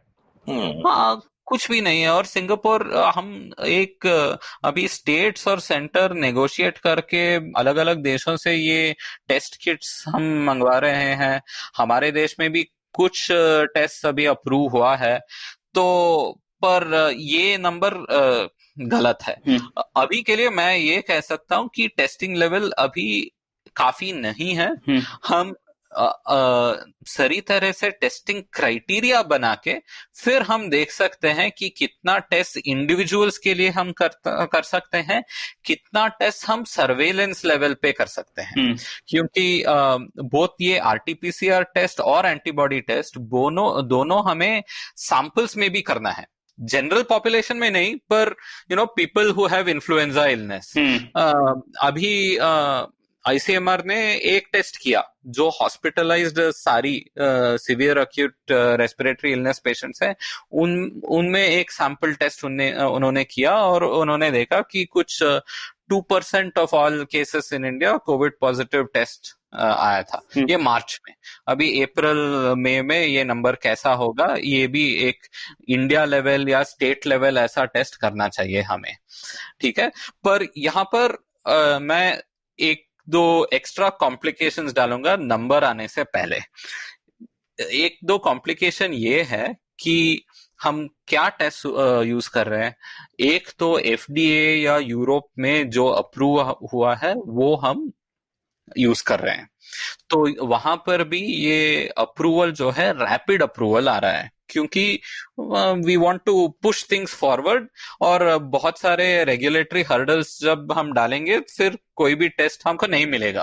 पर यहाँ पर क्वालिटी कंट्रोल बहुत ही इंपॉर्टेंट है। एक तो है ये टेस्ट का एक बेस्ट एग्जाम्पल, बेस्ट किट जो है वो अच्छी तरह से काम करती है या नहीं, वो टेस्ट अप्रूव हो जाता है। फिर ईच बैच में अच्छी तरह से कंपाउंड्स आना चाहिए ना। एक बैच में एक कंपाउंड, एक प्राइमर, एक रिएजेंट गलत हुआ तो आपका पूरा बैच टेस्टिंग आप रिलाय नहीं कर सकते। अभी तो इंडिया में भी ऐसे, मुंबई से ऐसे रिपोर्ट आया है, वर्ल्ड ओवर बहुत सारे रिपोर्ट्स आए हैं। एक दो कंपनीज को लोग ब्लैकलिस्ट करने के लिए ट्राई कर रहे हैं। पर हमें समझना है कि ऐसे रैपिड इंडस्ट्रियल स्केल अप जो हम कर रहे हैं वहां पर बहुत सारे मिस्टेक्स हो सकते हैं। एक स्मॉल मिस्टेक, मैंने कहा ना ये आरएनए कितना प्रॉब्लमेटिक चीज है, कैसे आराम से गायब हो सकता है। तो एक स्टेप में किसी ने एक रॉन्ग वाटर यूज किया या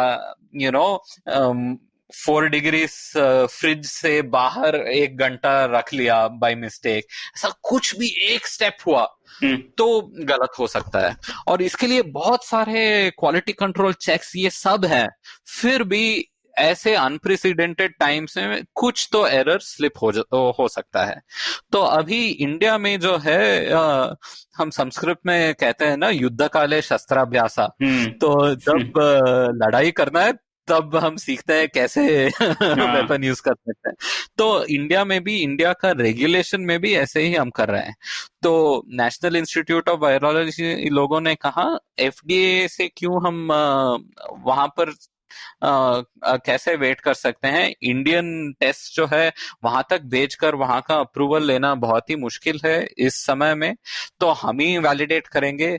और फिर उन्होंने कहा सिर्फ NIV नहीं, कुछ 4-5 नेशनल इंस्टीट्यूशंस हम लेंगे, वहां पर वो टेस्ट किट वैलिडेट होगा तो आप डिप्लॉय कर सकते हैं ऐसा। सो पहली बार इंडिया में डायग्नोस्टिक रेगुलेशन एंड अप्रूवल हो रहा है। ये तो this is a very big development, because इससे पहले हम वो डेंगू टेस्ट के बारे में भी बात कर रहे थे ना, इंडिया में एक प्रॉब्लम है कि NIV और सरकारी सप्लाई टेस्ट ही सरकार एक्सेप्ट करती है कि ये करेक्ट टेस्ट है। अच्छा। आप प्राइवेट लैब पे जो आप जाते हैं वहां पर टेस्ट करते हैं, उसका क्वालिटी गवर्नमेंट ने कभी नहीं प्रॉपरली टेस्ट और रेगुलेट किया है। और कई रिसर्चर्स ने कहा है कि उनको भी पता नहीं प्राइवेट लैब में जो टेस्टिंग होता है उसका पॉजिटिव और नेगेटिव एरर रेट क्या है। तो वो सिस्टमेटाइज करके उसको बता के फिर रेगुलेट करना, ये तो इंडिया में नया काम है। जस्ट लाइक हमारा ड्रग रेगुलेशन में भी FDA में कुछ ड्रग पास होता है तो उसका सेम पेपर्स आप इंडिया में फाइल कर दीजिए, यहाँ हमारा ड्रग रेगुलेटर पे उस पर एक छापा डाल देता है और ड्रग्स मार्केट में मिल जाता है हमें।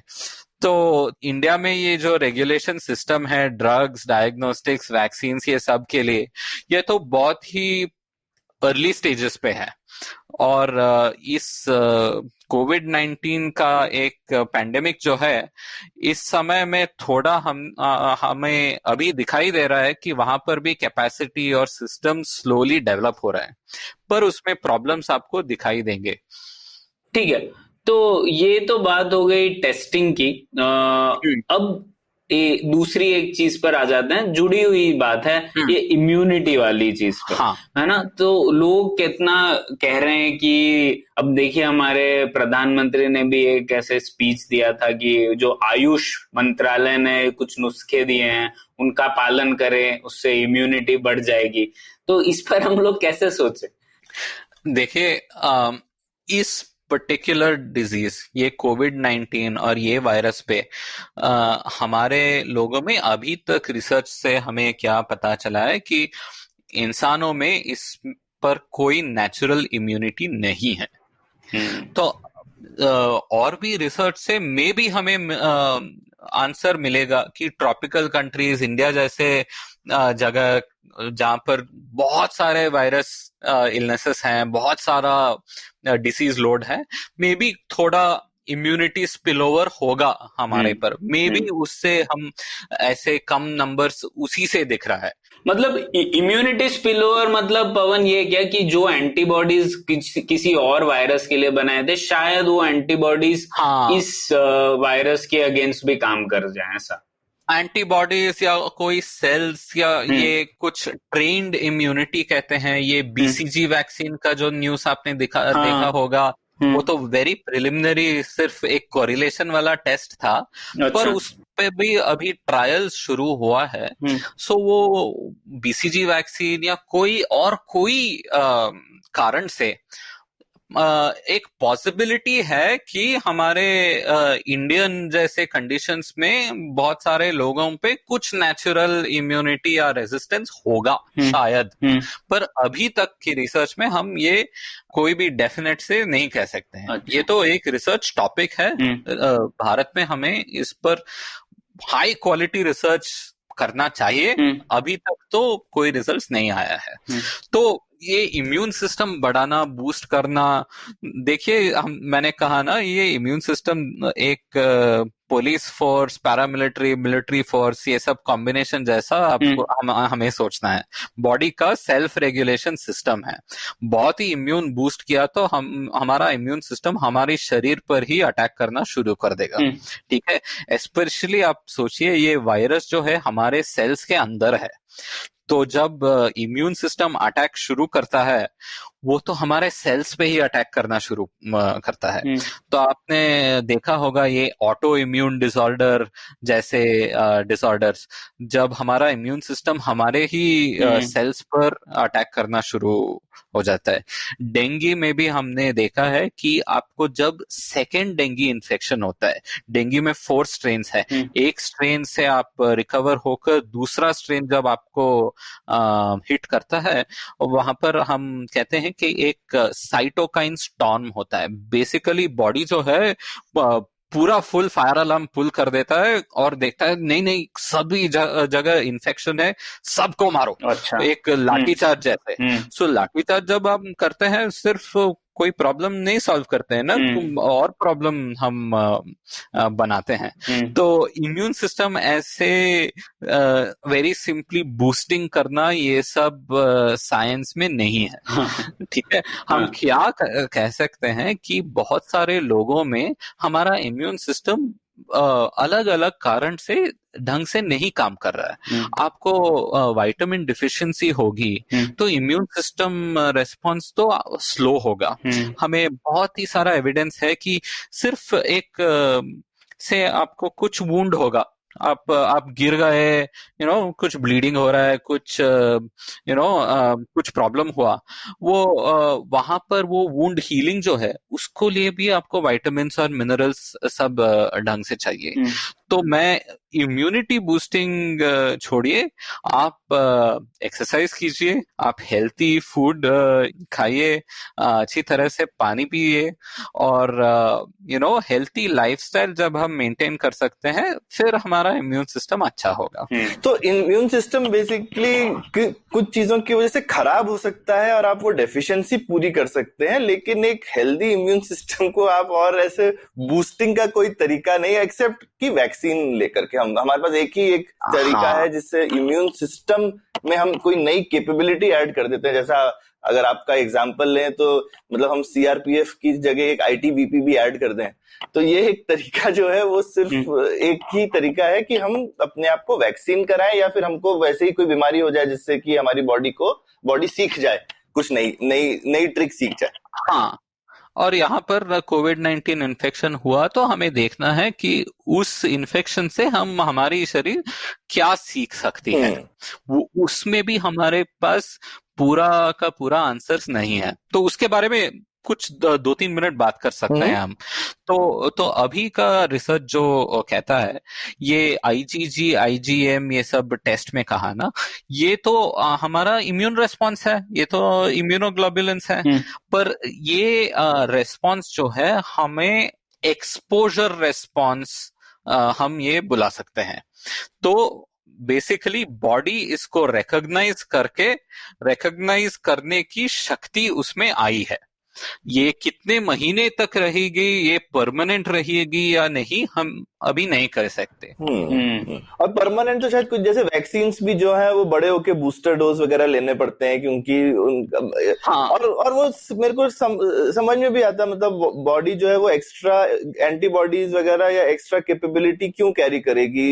एक आप जैसे जैसे देखेगा कि रिस्क कम है तो हम यूजुअली वो चीजें कम करती जाएगी बॉडी अपने आप ही शायद। हाँ, और ये इम्यून सिस्टम्स में कोई तरह के एंटीबॉडीज और भी कई साल रहेगी या पूरी लाइफ टाइम रहेगी। कोई टाइप्स आप मीजल्स वैक्सीन ऐसे कुछ लेंगे तो लाइफ में एक बार लिया तो काफी है। अच्छा।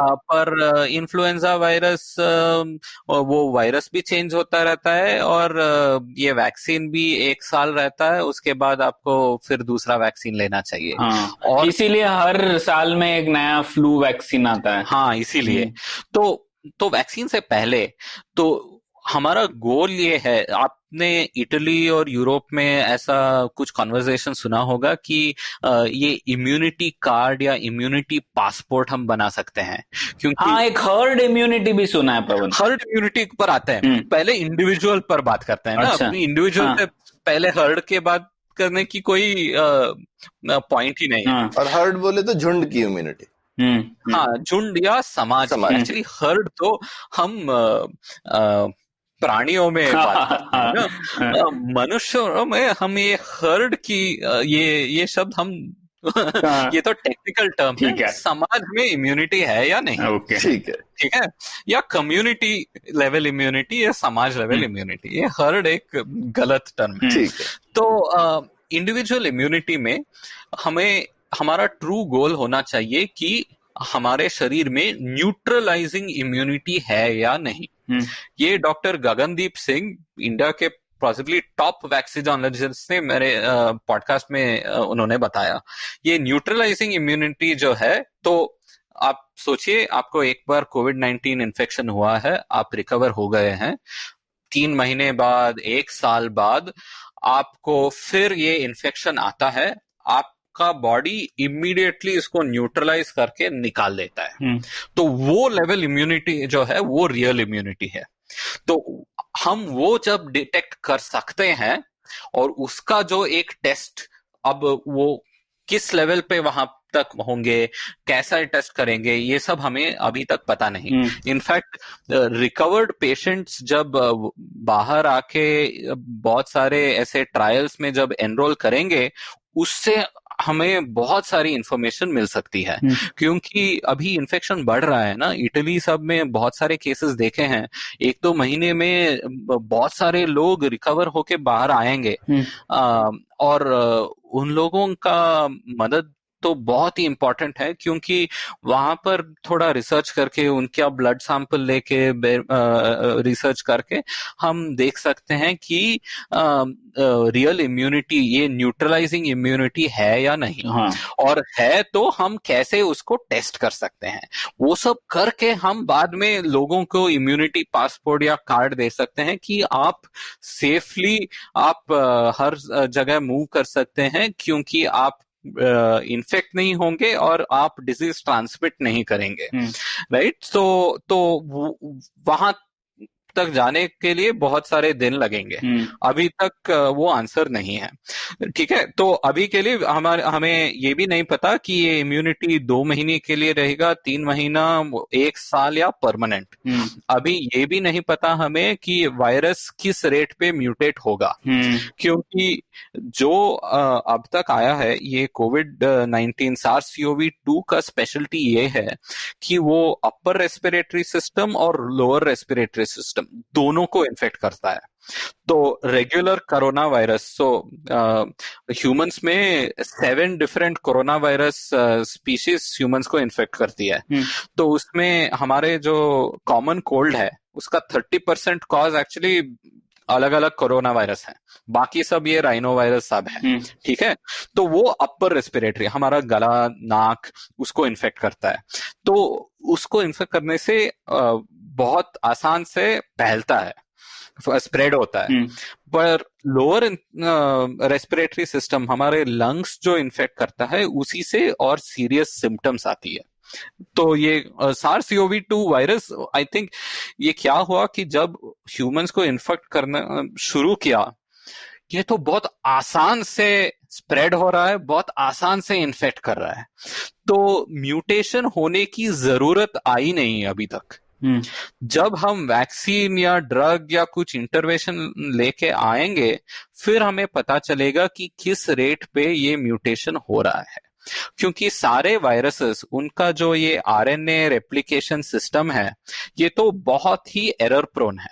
तो हमारे DNA सिस्टम, हमारे हायर मैमल्स, ह्यूमंस में जब हम 1 सेल 2 सेल होता है, DNA चेंज होता है, उसमें भी कोई एरर्स तो होंगे, पर बहुत सारे एरर और म्यूटेशन करेक्शन सिस्टम्स भी हैं।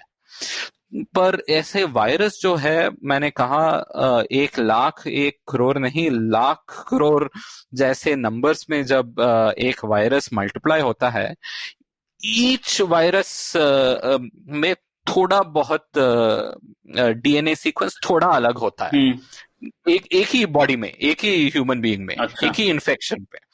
तो ये viruses mutate all the time mutate होते रहते हैं। पॉइंट ये है कि कब इस म्यूटेशंस पे एक सिलेक्शन प्रेशर आए।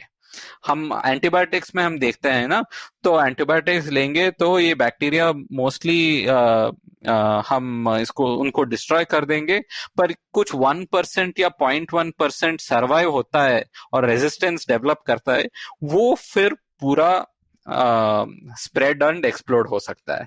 वायरसेस में भी ऐसे ही। तो अभी तक हमें वो म्यूटेशन रेट भी नहीं पता। सो ये भी एक क्वेश्चन, उसका आंसर हमें ढूंढना पड़ेगा। और वैक्सीन और ये ड्रग्स हम लेके आते हैं, फिर कैसे चेंज होगा वो भी देखना पड़ेगा। सो ये इंडिविजुअल इम्यूनिटी के बाद में ये हर्ड इम्यूनिटी की बात में, हर्ड इम्यूनिटी ऐसे सोचिए कि आप एक इन्फेक्टेड पर्सन है, आप मे बी एक दिन या आपके इन्फेक्शन पीरियड पे कुछ 20 लोग या 50 लोग से मिलेंगे, और उन 50 लोगों में आप 2 लोगों को आप इन्फेक्ट करेंगे, right? So that is the infectivity rate. तो वो रेट कैसे कम हो सकता है? 1, आप ऐसे लॉकडाउन, सोशल डिस्टेंसिंग ऐसे करके आप 50 लोग नहीं, सिर्फ 20 लोग से मिलेंगे या 10 लोग से मिलेंगे। सो ऑटोमेटिकली ये कम हो सकता है। दूसरा, आप अच्छी तरह से हाइजीन प्रैक्टिस करेंगे, मास्क पहनेंगे, मास्क का इफेक्टिवनेस अभी देखना पड़ेगा, हैंड वॉशिंग अच्छी तरह से करेंगे। ये सब करके आप ये इन्फेक्टिविटी रेट भी कम कर सकते हैं। हर्ड इम्यूनिटी का आइडिया ये है कि अभी इन सब में असम्पशन ये है कि आपके पास इन्फेक्शन है, आपके सराउंडिंग जो लोग हैं सब ससेप्टेबल हैं, उनमें कोई इन्फेक्शन नहीं है, सब इन्फेक्ट हो सकते हैं। उनमें 20 लोग में से 10 लोगों को ऑलरेडी इन्फेक्शन हुआ है, या वैक्सीन दिया गया है, या रिकवर हो गए हैं, तो उनमें भी ये एंटीबॉडी सब इम्यूनिटी है। तो आप वो ये ट्रांसमिशन का एक चेन जो है उसको ब्लॉक कर सकते हैं ना वो, क्योंकि 20 लोगों में 10 लोग वो कैरी नहीं करेंगे ये इन्फेक्शन। तो ये थर्ड तरीका है ये इन्फेक्शन ब्लॉक करने के लिए, क्योंकि ये लॉकडाउन तो हम परमानेंटली एक्सटेंड नहीं करेंगे, उसके बाद और सारे लोगों से हम मीट करना शुरू करेंगे, खरीदना शुरू करेंगे, कुछ एक नोट तो देना पड़ेगा किसी को, वहां से वायरस स्प्रेड हो सकता है। ठीक है। तो ये हर्ड इम्यूनिटी का आइडिया है कि आप एक पॉपुलेशन में 40% या 60% इन्फेक्शन जब होता है, इन्फेक्शन से रिकवर जब करेंगे लोग, तब हर्ड इम्यूनिटी बिल्ड हो जाएगा और उसके बाद वायरस स्प्रेड तो स्टॉप हो जाएगा। तो ये लॉजिक है। इस लॉजिक में बहुत सारे प्रॉब्लम्स हैं। क्या? तो आपको भी पता होगा, तो प्रॉब्लम ये है कि हमें पता है कि जो एट रिस्क पेशेंट्स है, ओल्डर पेशेंट्स है, उनमें फेटेलिटी रेट तो बहुत ज्यादा है, 10% से ज्यादा। तो ये हर्ड इम्यूनिटी एक पॉलिसी गोल ऐसे या सामाजिक गोल जब हम बनाते हैं, इसमें कितने लोग मरेंगे? 10 लाख, 15 लाख, कैसे? इंडिया में एक नया आइडिया शुरू हुआ है कि नहीं, आप जो ओल्डर पीपल है, 60 प्लस है, उनको आप सेपरेट रखिए, उनसे आप सोशल डिस्टेंसिंग प्रैक्टिस कीजिए, पर हम जो हेल्थी पीपल है, हम सब में नॉर्मल ये स्प्रेड हो सकता है, स्प्रेड तो होगा ही, तो हम रिकवर करके फिर उसके बाद हम ये डिजीज को मैनेज कर सकते हैं। ये भी बहुत ही प्रॉब्लमैटिक है। ये तो to me herd immunity vaccine जब नहीं होता है, ये तो एक इवेंचुअलिटी है, तो कई समय आउटकम होगा, ये एक गोल जैसे हम नहीं चेस कर सकते हैं। ये तो बहुत ही एक्सपेंसिव है। पर एंड ये भी देखा है हमने कि इवन इन यंगर पीपल, हमारे 20 साल, 30 साल, 40 साल लोगों में भी बहुत ही एक्सट्रीम केसेस भी हमने देखा है। तो given that the infection is spreading so much, so quickly, so rapidly, even 20 to 60 age group में कितने लोग मरेंगे ये पता नहीं, कितना हॉस्पिटल ओवरलोड होगा पता नहीं। तो लॉकडाउन तो हम अप्रैल के बाद एक्सटेंड नहीं कर सकते हैं, स्पेशली नेशन वाइड या स्टेट वाइड, पर ये हर्ड इम्यूनिटी एक पॉलिसी गोल जब बनता है, ये तो बहुत ही प्रॉब्लमेटिक हो जाता है।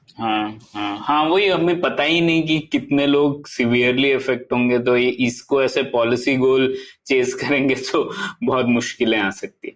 ठीक है पवन, अब मूव हो जाते हैं, अब आते हैं हम लोग ये वैक्सीनेशन, आपने कहा इसके बारे में, तो थोड़ा जल्दी से इसके बारे में भी जान लेते हैं। और ये वैक्सीनेशन ही बेसिकली एक अकेला रामबाण है एक तरह से। अगर एक मतलब पॉपुलेशन वाइड इन्फेक्शन है तो कोई और तरीका दिख नहीं रहा, जैसा तुमने डिस्क्राइब किया है सब। मतलब हम ऐसा कुछ नहीं है कि कुछ हर्बल रेमेडी करके बच जाएंगे, वो तो नहीं हो सकता। हर्ड इम्यूनिटी क्यों, कोई ड्रग डेवलपमेंट भी हो सकता है ना सौरभ, कि इलाज से, हाँ, कि इलाज हो जाए। लेकिन वायरस के लिए इलाज जो है वो बहुत ही, बैक्टीरिया में तो एंटीबायोटिक हो जाता है, वायरस के लिए भी ड्रग्स आती हैं, लेकिन अभी तक बाकी डिजीजेस में कोई इतनी बहुत सॉलिड इफेक्टिव दवाइयां तो नहीं दिखी हैं। बहुत ही सही कहा आपने सौरभ। तो मैं ड्रग्स क्यों कठिन है इसके बारे में दो बात कहूंगा। आप ऐसे सोचिए कि हम ड्रग्स जब बनाते हैं, हमारे बॉडी में बहुत सारे सिस्टम्स है ना। कैसे हमारे शरीर में हम विटामिन्स यूज करते हैं, कैसे रेड ब्लड सेल्स बनाते हैं, कैसे हमारे हर एक सेल, और ये वायरस पे भी ये लिपिड या फैट का लेयर है ना, उसमें बेसिकली ये ऑयल जैसे मॉलिक्यूल्स हैं, उसके अंदर वाटर और बहुत सारे केमिकल्स, डीएनए, आरएनए सब है। तो आप ऐसे सोचिए कि ये सब सिस्टम्स में बहुत सारे डोर्स हैं, बहुत सारे कॉरिडोर्स हैं। ये सब कॉरिडोर में बहुत सारा काम होना चाहिए। तो वहां पर हर एक डोर का एक की और लॉक होता है, बहुत सारे सिस्टम्स होते हैं। तो वो नेचुरल सिस्टम्स जो है, वहां पर आप एक मास्टर की जैमर जैसे सोचिए ये ड्रग को, जहां पर रेगुलर की जाता है, आप ये मास्टर की जैमर जाके आप उस डोर को सिर्फ बंद कर सकते हैं या टेम्पररीली क्लोज कर सकते हैं। तो वो क्लोज करने पर वो ह्यूमंस में आप ऐसे करेंगे तो वो पॉइजन हो जाता है, ठीक है। तो पर ये बैक्टीरिया के ऊपर डेवलप करेंगे तो वो बैक्टीरिया को मारेगा। सो बैक्टीरिया का एक क्रिटिकल सिस्टम, जो आप जैसे हमारे ह्यूमंस में किसी भी क्रिटिकल सिस्टम को आप स्टॉप करेंगे तो मृत्यु हो जाती है ना। आप हार्ट या लंग या ब्रेन, ऐसे कुछ भी आप स्टॉप करेंगे तो प्रॉब्लम होता है। तो ऐसे ही बैक्टीरिया या कोई भी ऑर्गेनिज्म है, उस पर आप ये ड्रग्स यूज करके कुछ क्रिटिकल प्रोसेस को आप स्टॉप कर सकते हैं। अच्छा, ये उसकी एक सिस्टम को जैम कर दिया आपने, बैक्टीरिया। बेसिक ड्रग साइंस तो ऐसे आप सोच सकते हैं at the very basic level. तो बैक्टीरिया जो है हमारे ह्यूमन से बहुत ही अलग है। तो बैक्टीरिया हमारे खून में रह सकते हैं इन्फेक्शन में, या एक टिश्यू में, या हमारे दिमाग में बहुत सारे डेंजरस इन्फेक्शंस। तो पर ये बैक्टीरिया का जो सिस्टम्स है, उनका डीएनए से आरएनए बनाने का सिस्टम, आरएनए से प्रोटीन बनाने का सिस्टम, ये सब ह्यूमन सिस्टम से बहुत ही अलग है। ठीक है। तो ये आप ड्रग या ये मास्टर जैमर जो बनाते हैं, तो वो वहां पर जाके वो मार सकता है, पर ह्यूमन टारगेट्स ज्यादा उनको नहीं मिलेगा। क्योंकि जब हम इधर इंजेक्शन या टैबलेट से हम ड्रग लेते हैं, वो टैबलेट तो हमारे शरीर में सब जगह फैलता है। कई जगह पे कोई ज्यादा अफिनिटी होगा, ब्रेन बैरियर क्रॉस करना काफी मुश्किल है, सो ब्रेन तक बहुत आसान से नहीं जाएगा, पर हर जगह स्प्रेड करता है। आप सिंपल जो पेन किलर लेते हैं, आइबुप्रोफेन या कुछ भी, उसका टारगेट जो है, हम जहां पर भी कुछ पेन है ना, वहां पर इन्फ्लेमेशन आता है। इसीलिए पेन किलर्स को एंटी इन्फ्लेमेटरी ड्रग्स बुलाते हैं। तो वहां पर जो टारगेट है, वहां तक जाना है। पर हमारे स्टमक में ही, किसी में भी एसिडिटी प्रॉब्लम हो, हमारे स्टमक लाइनिंग में भी एक टारगेट है इसका। तो वहां पर जाके वो जब हिट करेगा तो हमें स्टमक एक आता है। तो साइड इफेक्ट्स जो है इसी रीजन से आते हैं, क्योंकि ये ड्रग का टारगेट है, ये की का शेप है ना, कई अलग जगह में सिमिलर शेप दिखाई देगा, तो वहां पर भी होके वो जैम कर देगा ना। वायरस का प्रॉब्लम ये है कि वायरस बैक्टीरिया जैसे एक इंडिपेंडेंट ऑर्गेनिज्म नहीं है। वायरस का जो है मिनिमम सिग्नेचर है, मैक्सिमम हमारे बॉडी और हमारे सेल्स का जो फैक्ट्री सिस्टम्स है उसको हाईजैक करके ये यूज करता है, ठीक है। तो वायरस का जो ड्रग टारगेट्स है they very very few in number, क्योंकि वायरस एक स्टेप है, वायरस कैसे ह्यूमन सेल को एंटर कर सकता है, वहां पर आप ब्लॉक करने की कोशिश कर सकते हैं। दूसरा, वायरस अंदर जाकर जो उसकी प्रोटीन्स और उसकी सिस्टम्स जो बनाती है उसको आप टारगेट करने की कोशिश कर सकते हैं। तीसरी, जब वायरस रिलीज होता है वो रिलीज प्रोसेस पर आप टारगेट करने की कोशिश कर सकते हैं। तो ऐसे आपको अवेलेबल ड्रग टारगेट्स जो है बहुत ही कम है, और बहुत सारे टारगेट्स हमारे ह्यूमन सेल्स के अंदर हैं। तो आपको ये ड्रग डेवलपमेंट करना बहुत ही मुश्किल है। अच्छा। सो मेनली एंटीवायरल ड्रग्स जो हमने बनाया है HIV पे बनाया है एक्चुअली, क्योंकि HIV बहुत सारे दिनों तक, ऑलमोस्ट लाइफ टाइम तक रहेगा ना हमारे सिस्टम पर, जब फुल ब्लोन इन्फेक्शन होता है।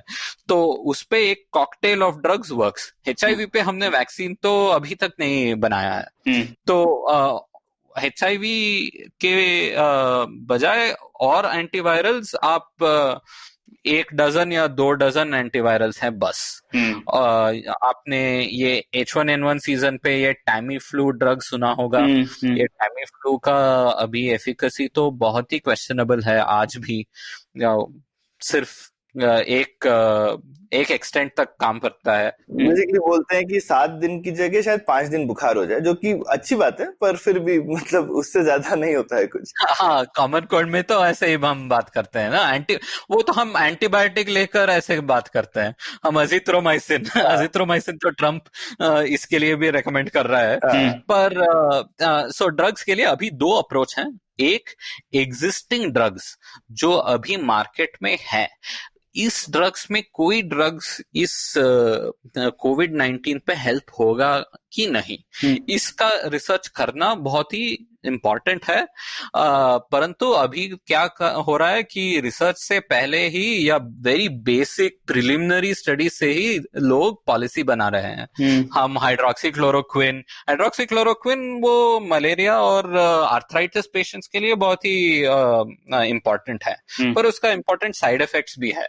तो अभी पहली सिस्टमैटिक स्टडीज अभी आ रही हैं for the first time, and उसका रिजल्ट नेगेटिव है या नो डिफरेंस जैसा रिजल्ट है।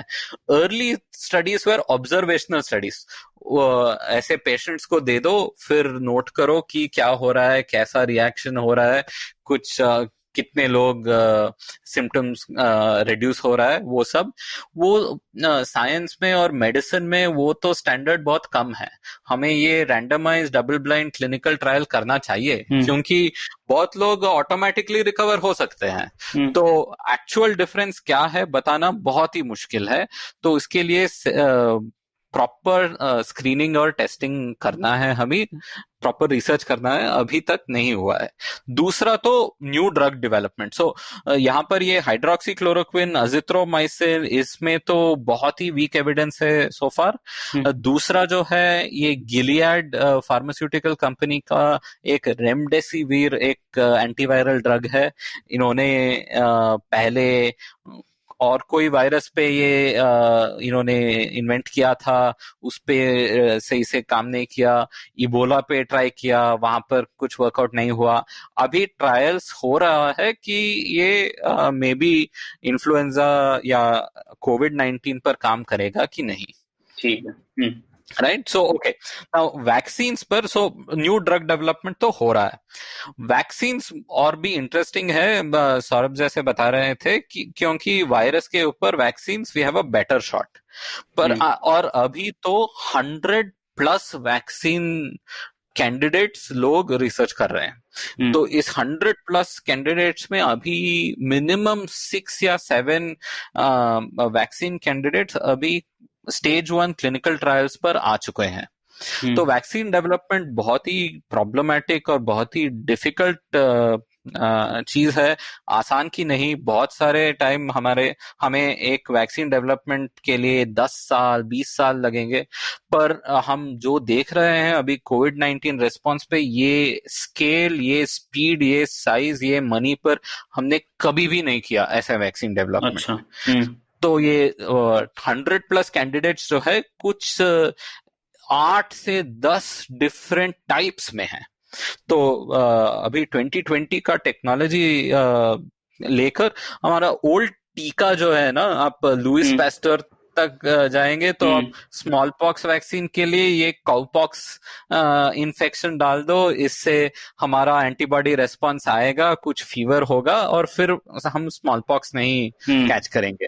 और बहुत सारे vaccine they call them attenuated virus. ये वायरस ले लो, इसका एक वेरी बेसिक फॉर्म लो जो बहुत इन्फेक्शियस नहीं है पर सेम इम्यून रेस्पॉन्स देता है आपको, उसको डालो 2 पेशेंट्स को और फिर आपको उस वैक्सीन से कुछ इम्यून सिस्टम रेस्पॉन्स बनेगा।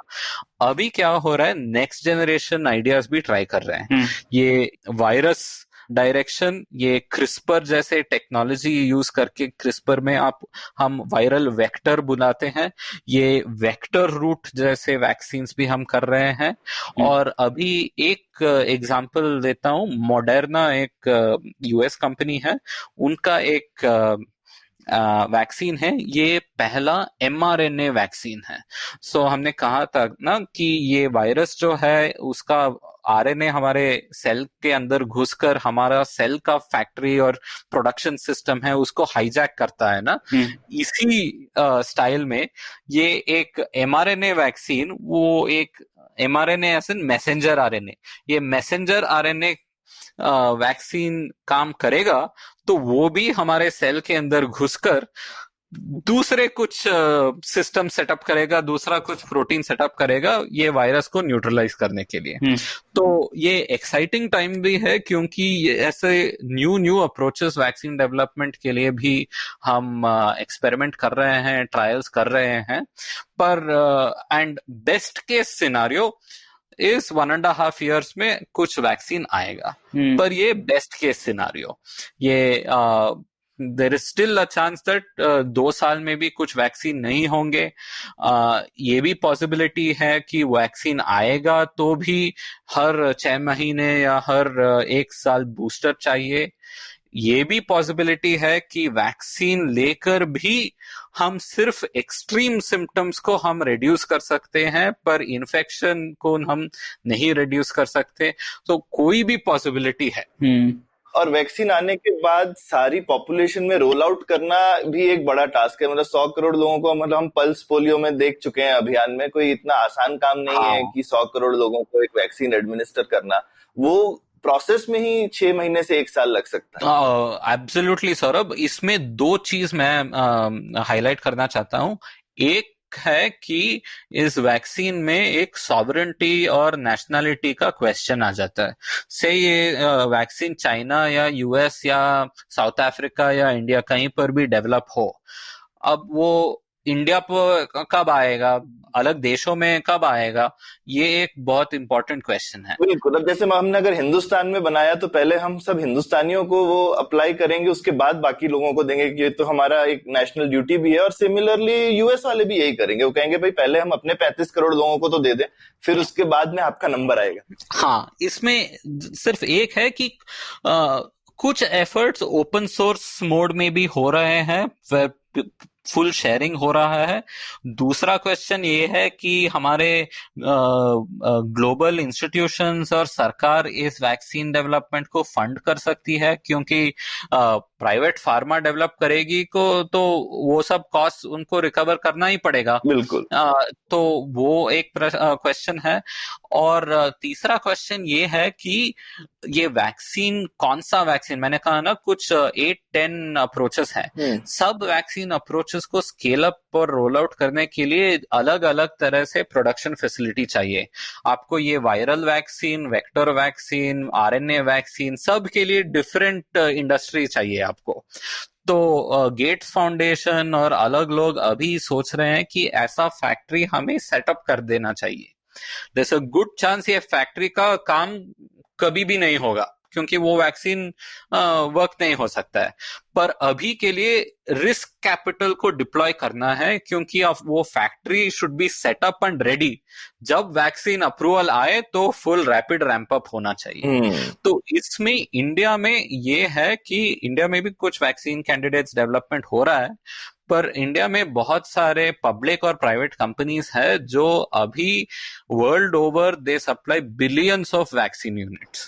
सो इंडिया का जैसा जेनेरिक फार्मा कंपनीज बहुत सारे हैं, वैक्सीन कंपनीज भी बहुत है, तो उनको भी ये ग्लोबल डिस्कशन में एक भाग उनका भी है क्योंकि ये रैपिड स्केल अप में उनका एक बहुत ही महत्वपूर्ण रोल तो होगा ही। वैक्सीन और फार्मा की दुनिया में इंडिया शायद दुनिया का चाइना है, जैसे मैन्युफैक्चरिंग पे चाइना है।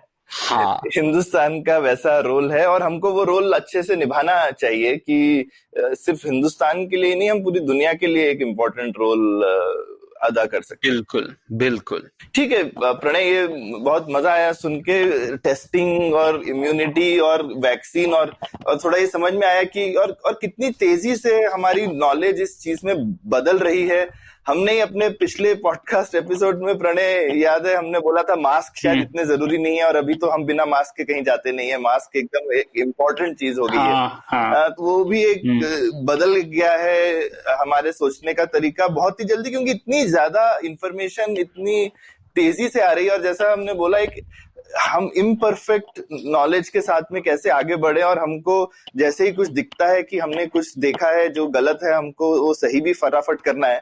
तो जैसा वैक्सीन में भी पवन ने बोला, मेरे को सुन के यही लगा कि शायद इम्परफेक्ट वैक्सीन भी आई जो कि आपको पूरी तरह नहीं क्योर करती है, लेकिन अगर डिजीज को हल्का भी कर देती है, शायद वो भी हमारे लिए, शायद पहले हमारे पैमाने बहुत कठिन है कि बहुत अच्छी वैक्सीन होगी तभी हम उसको करेंगे, लेकिन शायद कोरोना के टाइम में हम इतने ज्यादा कठिन पैमाने नहीं रखेंगे। हम बोलेंगे यार ठीक है, अगर इससे डिजीज हल्का भी हो जाता है तो बहुत बढ़िया है, यार कुछ भी हो तो बहुत अच्छा है।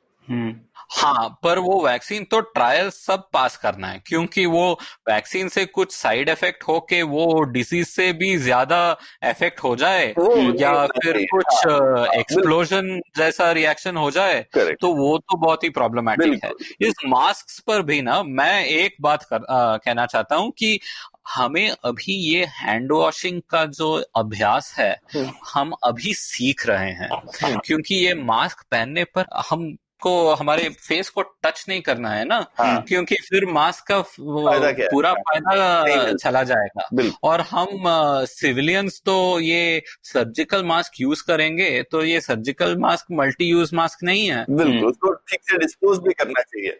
हाँ एग्जैक्टली। नहीं, वो इस हिसाब से मुझे काफी अच्छा लगा कि एक्चुअली भारत सरकार ने इस मामले में बहुत अच्छा किया है कि कॉटन मास्क जो धुल सके उसको प्रमोट कर रहे हैं कि आप वो पहनिए रादर देन ये यूज करने की जगह। और आई थिंक काफी फैलाया जा रहा है, काफी जल्दी से हाथ धोने की आदत तो धीरे से लग रही है, पर मुझे लग रहा है कि इस एक इन्फोडेमिक आपने बोला है, लेकिन सही इन्फॉर्मेशन भी आप उसी चैनल से फैला सकते हैं। बिल्कुल। तो अब टिकटॉक वगैरह पे इतना ज्यादा वीडियोज है, मास्क कैसे बनाना है, क्या हाइजीन रखनी चाहिए, कि मतलब कोई सरकारी तंत्र उसका मुकाबला नहीं कर सकता इन्फॉर्मेशन फैलाने में उतना। बिल्कुल, मैं तो वापस हैंड वॉशिंग पर जाऊंगा, तो क्योंकि वो हैबिट जो है बहुत ही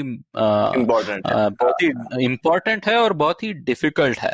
मैं भी देख रहा हूँ कि 90% या 80% ऑफ द टाइम मैं ढंग से हैंड वॉशिंग कर रहा हूँ, बाकी 10% या 20% कुछ मिस्टेक तो मैं कर रहा हूँ, कुछ चीज को मैं टच कर दूंगा। पूर्ति के लिए बस कर दिया, या फिर गलती से हाथ धोते समय आपने जो नल है उसको पहले टच किया या बाद में किया, ये काफी तो ये अभ्यास तो बहुत ही डिफिकल्ट है। और मास्क पहनकर मास्क का एटिकेट जो है, कैसे पहनना, कैसे नहीं छूना, ये सब हमको सीखना है। ये हम सही तरह से सीखेंगे, ऐसे हाइजीन प्रैक्टिसेस अडॉप्ट करेंगे तो ये कोविड नहीं, बाद में हमारे समाज के लिए बहुत ही बेनिफिट होगा। हम ये इसके पॉजिटिव साइड इफेक्ट्स भी काफी हो सकते हैं। इन जनरल जैसा आपने बोला 1 लाख से ज्यादा लोगों को सीवियर इन्फेक्शन होते हैं, शायद कोविड की वजह से वो 1 लाख इन्फेक्शन भी कम हो जाए अगर इस तरीके की प्रैक्टिसेस सोसाइटी में फैल जाए तो। बिल्कुल।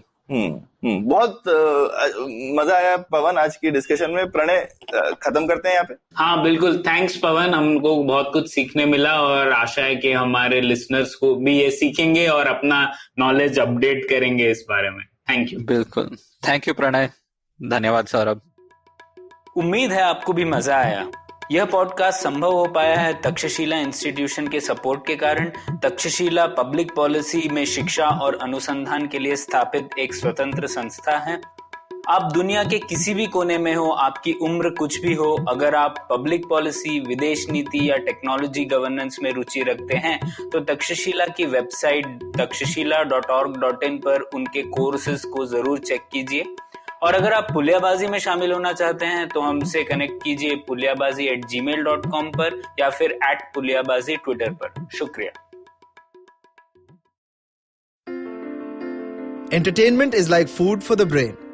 It's a window to culture and a great way to understand the world around us.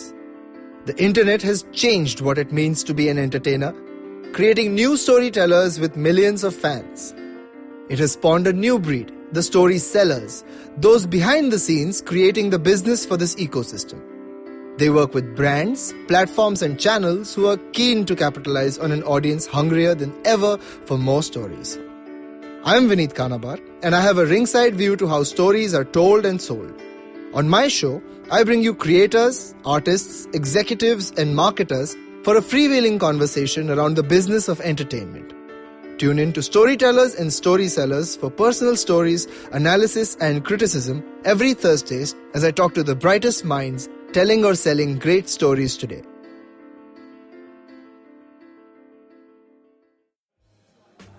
बेटा, did you know 79% of all scientists in NASA are Indian only? देखो, इंडिया में टैक्स सिर्फ मिडिल क्लास भरती है. Everyone is just enjoying free यार. आजकल के youngsters are only interested in partying and enjoying. उनको देश की पड़ी ही नहीं है. बेटा, तुम बस शादी कर लो, उसके बाद तो you can enjoy life like anything. I will tell you what this country needs. This country needs 15 years of dictatorship. That is the only way to become a superpower.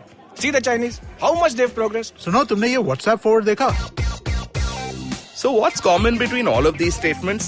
They're all absolutely rubbish.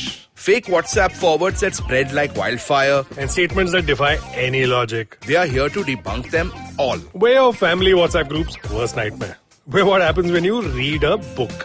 Basically, we're just a bunch of guys who want to cut through the bullshit of everyone saying this, how it won't be true. So that the next time someone confidently squeezes out some WhatsApp or Twitter BS, you can look them dead in the eye and go, Uncle, please sit. So join me, Joel. And me, Tushar. Every Mondays for a fresh new episode of Uncle, Please Sit.